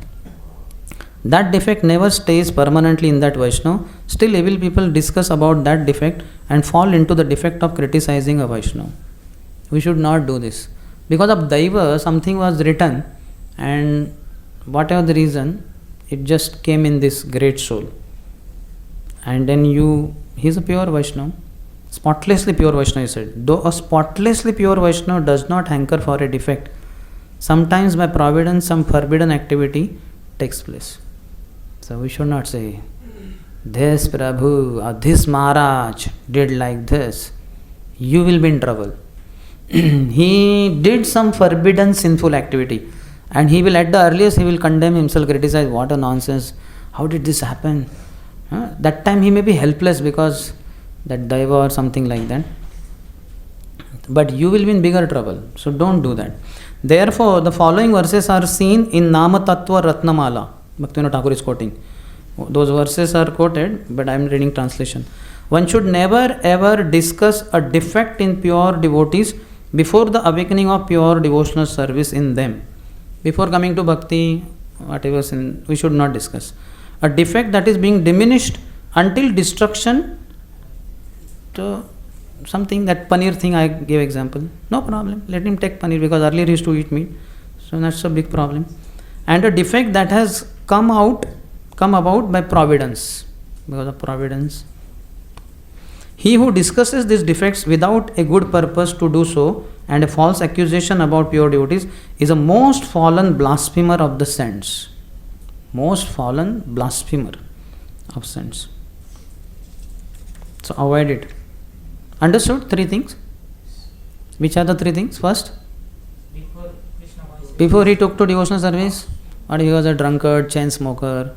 You may be knowing him, let's say he is your friend, and now he is nicely dancing, and some devotee, Hare Prabhu, this Prabhu dances very nicely. Whenever, he may be dancing nicely, but earlier I have seen him. He was a chain smoker, daily minimum 30 cigarettes. There also he would dance. So you will be in trouble. Second,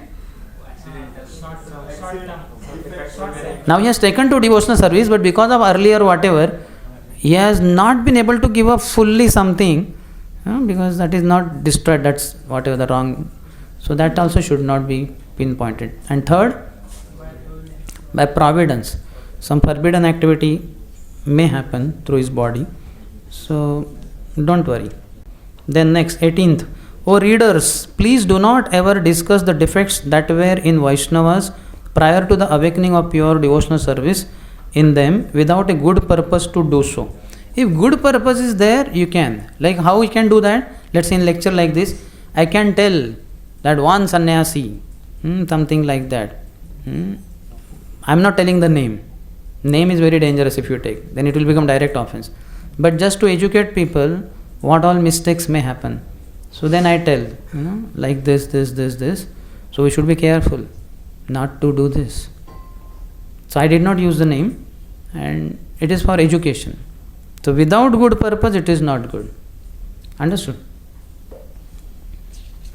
Then it is not prajalpa, it is education for others and cautioning words for everyone. Then next, in the 19th section, he says, please do not criticize a Vaishnava by considering his defects that are being diminished towards destruction, defects that were of his past before he took to devotional service to Krishna. Because Sri Krishna has said in Bhagavad-gita 9.31, Apicheta suduracharo bhajate mam ananya bhak sadureva samantavya samyak vyavasito hi sa shipram bhavati dharmatma shashvat shantim nigacchati kaunteya pratijanihi name bhakta pranashyati. Even if an exclusive devotee of mine exhibits very abominable behavior and serves me, Sadur eva, like Harer Nam, eva means what? Only holy name, only holy name in his body. So like that, positive side should be seen. Not that, he fell in gutter and you see how dirty it is. That should not be done. We don't have love for devas. They have any of these defects, we have absolutely no problem.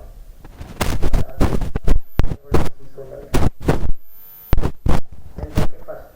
The basic point is that if one discusses 20th. Please do not criticize even upon noticing a defect that has befallen him by providence. Bhagavatam says, this section only, 6th chapter, we are at 3rd chapter there. Chapter will come. Entering into the heart of one who worships his lotus feet, who is very dear to him, and who has given up his inclination to others, the Supreme Lord Hare removes all sinful activities that have somehow occurred to him. Because of Daiva also, pure devotee, something happened.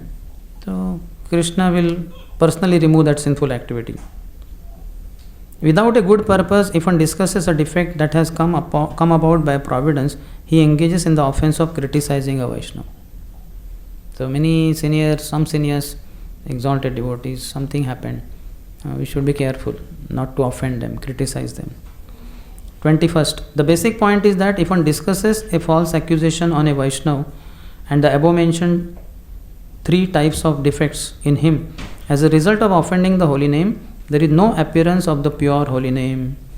As long as there is no appearance of the pure holy name, one cannot become a Vaishnava. So because of all these offenses, one is unable to chant one pure holy name. And that's why we are not then even a Kanishta Adhikari. Then 22nd. In this regard, one can have the following doubt. Is it appropriate to discuss the various defects of a Vaishnava other than the above mentioned 4 types of defects? The answer is that a Vaishnava cannot have any defect other than the above mentioned 4 kinds of defects, including false accusations leveled on him. False accusations is first, and the other 3 we just discussed. Those who do not have defects other than the above mentioned 3 kinds of defects have not been referred to in the scriptures as Vaishnavas. In this regard, it should also be considered that it is not appropriate for anyone to discuss the defects of any living being without a good purpose. Criticism of Vaishnavas is an offense. Criticism of other living beings is a sin. He who is a Vaishnava has no taste for such a sin too. So for no proper purpose, if you are discussing somebody's fault, it is you who is landing up in bigger trouble. So don't do it. So much warning is there. 23rd. Discussion of others' defects with a good purpose has not been criticized in the scriptures. Now he is going to give example. There are 3 kinds of good purposes. If one can discuss a person's sins and that discussion aims at bringing about his auspiciousness, such a discussion is auspicious. Let's say 1-to-1 basis. Somebody committed some sin. You call him to room. Say, Prabhu, what is this?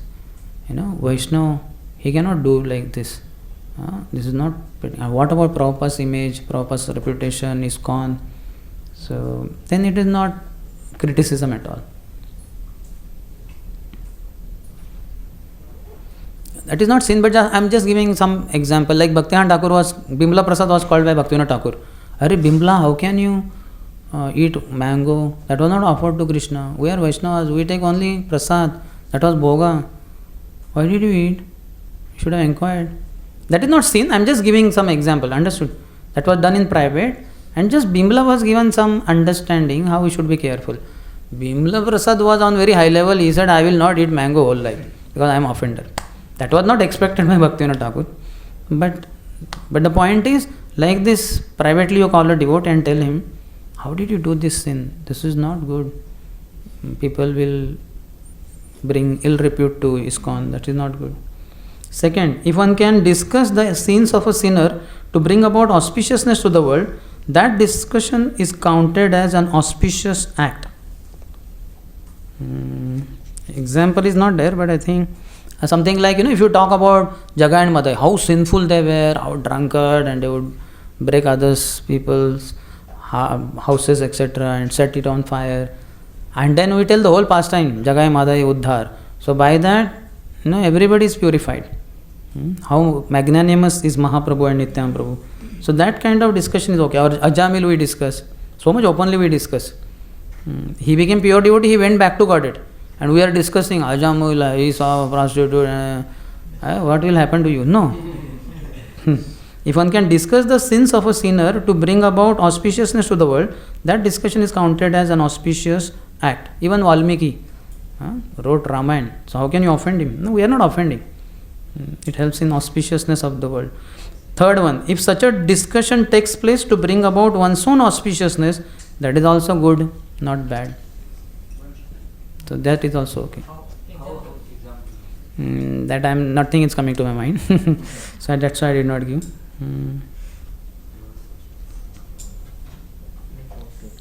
Let's say you are all alone and you have done some mistake and you think of Jagai Madai, oh, I have become worse than Jagai Madai. How can I do that?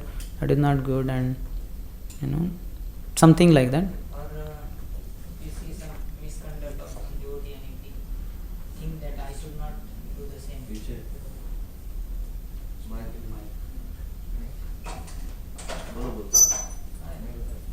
that it will come in this category? See what he's saying, if such a discussion takes place to bring about, so discussion is there, that means some others are also there, to bring about one's own auspiciousness, that is also good, not bad. You can say that many years back, I heard somebody doing like this, some senior, so I became alarmed. I was also doing that thing, but that was not revealed. So when I heard it, then I became alarmed and I avoided that sin or something wrong. So that brought about auspiciousness to you. So then that is not bad. But one thing we can take care, avoiding names preferably, if it is in the contemporary world. Like Valmiki, Ajamil, that is all before, not a problem. But now let's say it is, that person is still on the planet and it is not good to take the name. It is for these good purposes that historical narrations such as Valmiki's previous activities and Jagai Madai's previous activities have been always and sinlessly discussed.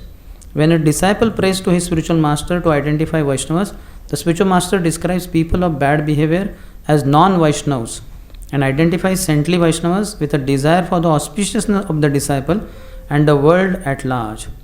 So those who are not up to mark, spiritual master sometimes may tell disciple, he is a non-Vaishnava, don't associate with him. So that is for the betterment of the disciple. So that is not criticism. To abandon materialistic religious hypocrites with the intention of taking shelter of the lotus feet of saintly Vaishnavas is not a criticism of saints or an offense to Vaishnavas. Even if a discussion about specific persons is brought up in this regard, such a discussion cannot be defective. All these are examples of good purposes. So you understand, a lot of subtleties in one sense, small things. If it is bringing good character of oneself or others, it can be discussed. Preferably names can be avoided. We tell the situation, but we don't take the names. 24th.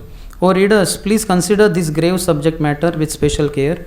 Having come to the proper conclusion, please do honor saintly Vaishnavas and abandon the association of the unsaintly. If one criticizes saintly Vaishnavas, the truth of the holy name will not arise in the heart. This is a big problem. We cannot chant pure holy name. Therefore, Srimad Bhagavatam 11:26 instructs, therefore, throwing away all bad association, one who is intelligent should become attached to saintly devotees. By their words, saintly persons cut off the excessive attachments of his mind. For all these reasons, having abandoned bad association, an intelligent person associates with saints. This is because through saintly instructions, saints cut off the excessive attachments of one's mind, that is, attachments to unsaintly matters and the distresses born from them. How many of you feel that you had some kind of unsaintly attachments and by associating with some saint, you could cut off the attachment to that? In one sense, all of us, before coming to ISKCON, we must be having something. Maybe even little like chai peene ki aadat. But by associating with devotee, that easily went away. 25th section.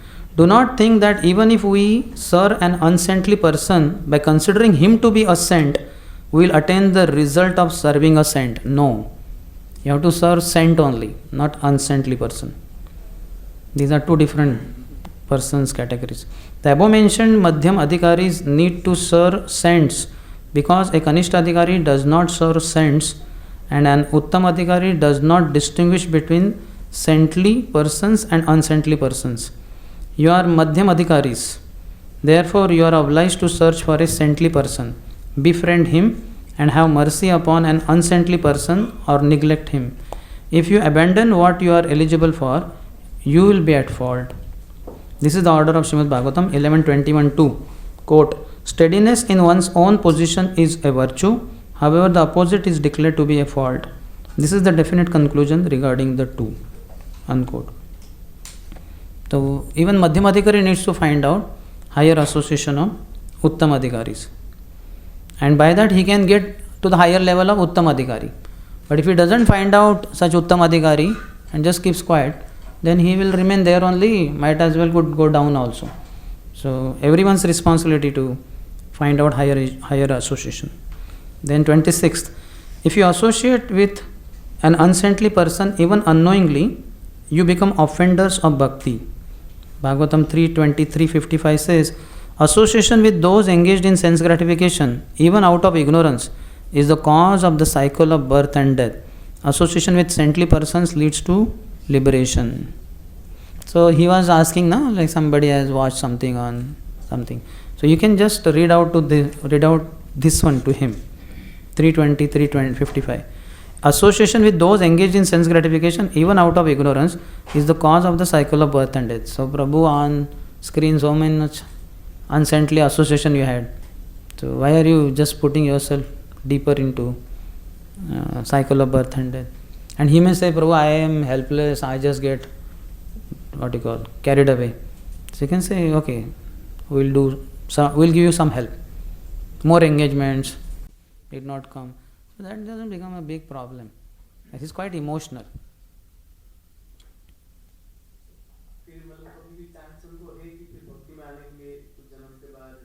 Who? That?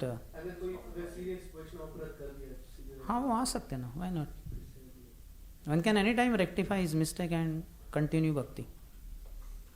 That is always there in devotional path.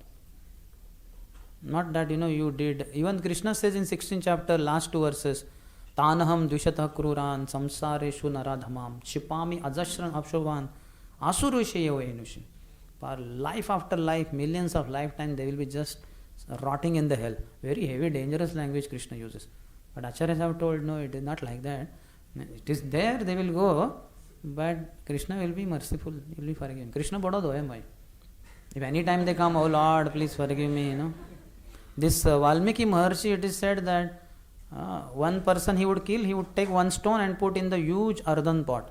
And like that, 7 earthen pots were filled with stones. How many thousands of people he might have killed? But one Ram Nam destroyed all the sin. At least somebody like Narad Muni can come and deliver the person. So there is always hope. They say in English, every saint had a past and every rogue has a future.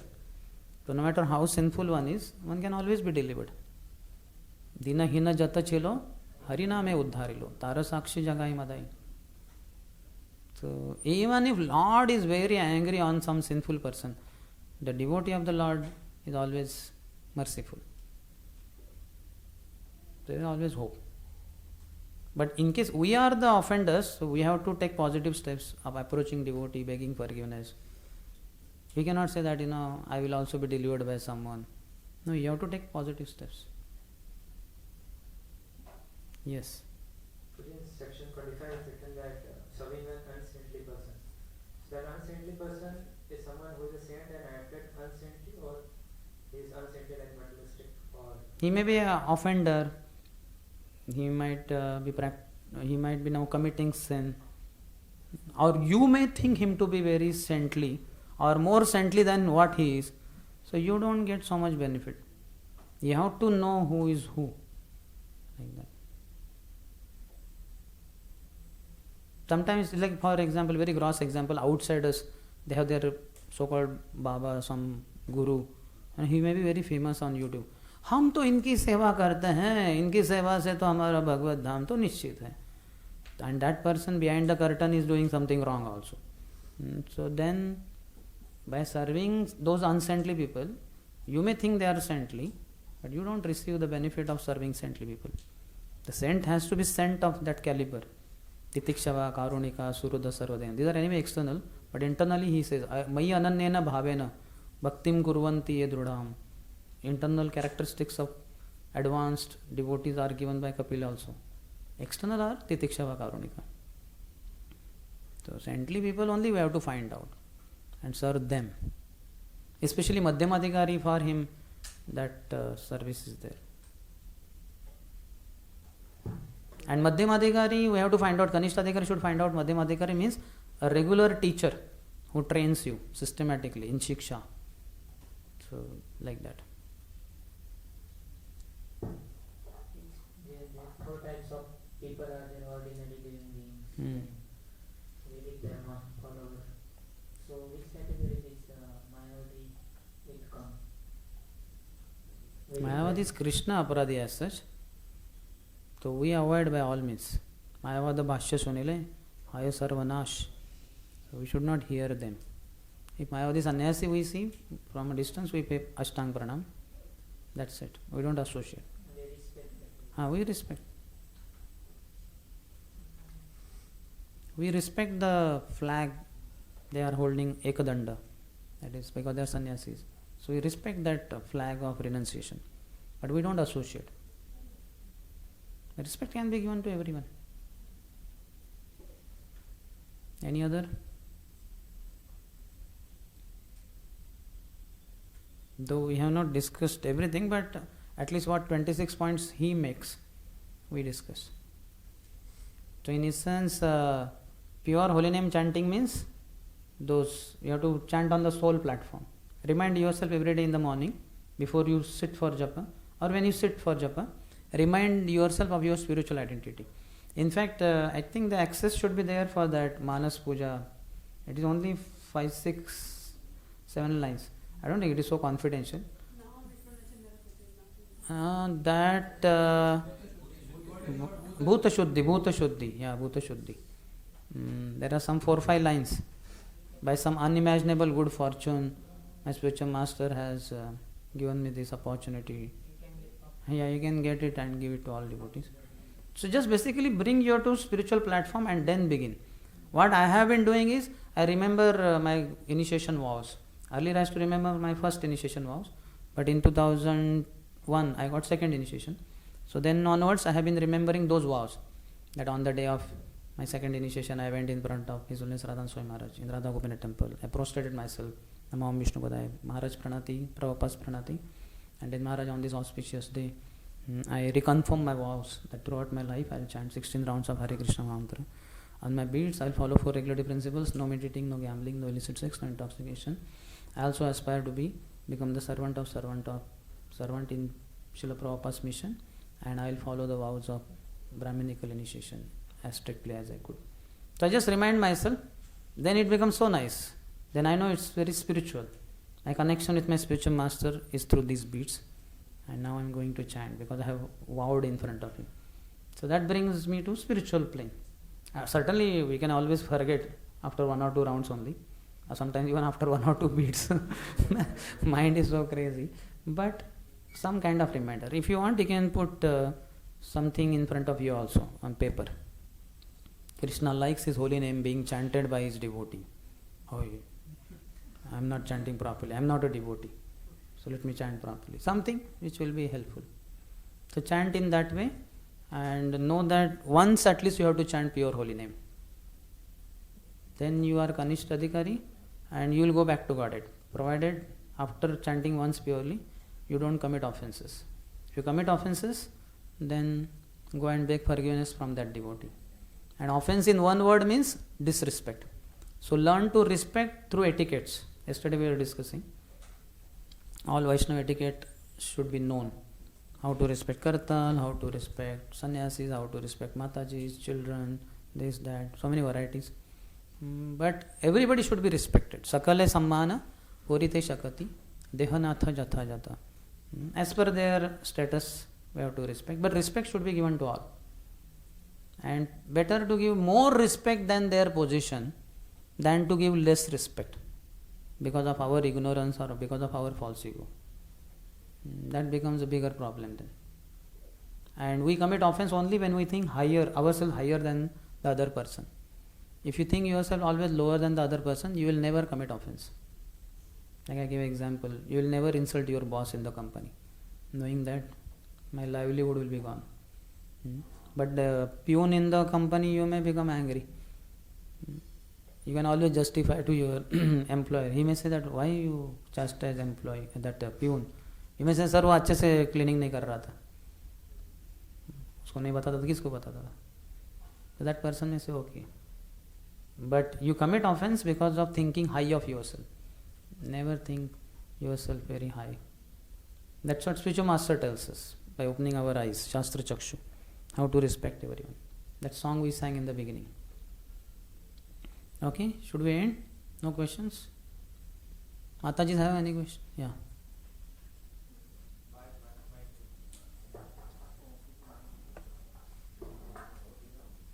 You had quoted by chanting the Namavas or something that all the Prarabdha and aprarabdha. So then how we can relate this with an early untimely death by prarabdha? So is it that person has been Early? Sometimes I spoke about untimely death. So devotees sometimes die at early age. So what? But is it because their papas, they did not chant? No, but this prarabdha karma, as far as our death, that will not change. That will happen on that time only. That cannot be. In fact, for that matter, one prarabdha karma is not destroyed by Krishna. That is our body. As a part of prarabdha karma, we have this body. So if Krishna destroys our body only, how will we practice bhakti? So he does not destroy our prarabdha karma by destroying our body. He allows the body to remain as per the prarabdha, and the body will die as per prarabdha on that day. Yeah, this is the last part of our prarabdha. Na? So that's why Krishna does not destroy the body. Even if you are chanting purely, Krishna will not destroy your body. He will allow the body to be there till your prarabdha karma. And when the prarabdha karma comes, the body will go away. Body is not that important, it's remaining for many years. Bhagavatam says, better one moment of full Krishna consciousness than long life of trees. In the redwood forest of America, there are trees of 2000 years, some say 5000 years, some say beyond that also. But what is the use if we are not Krishna conscious? Better one moment. Just like we talk about Jayanand Prabhu, he hardly lived for 10 years. Something like he came in 66, I think, and he was there till 76 or so. Just 10 years, and 10 years of such intense life. And the way he left body and all, Prabhupada said, we should celebrate his disappearance day. And we have it one day before Narsingh Chaturdashi. Not only that, Prabhupada said on all ISKCON Rath Yatras, wherever Rath Yatra happens in the world, his photo has to be there. So this kind of things are never, Prabhupada said, about any other disciple. So short life with intense Krishna consciousness is not a problem. Then long life. Whatever is the life will be life. We don't have to worry. But we should worry about quality devotional practice than quantity life. Okay. So we'll end here. Srila Bhaktivinoda Thakur ki jai, Srila Prabhupada ki, Samaveta Gaura Bhakta Vrinda ki, Nitai Gaur Premanande. Hare Krishna.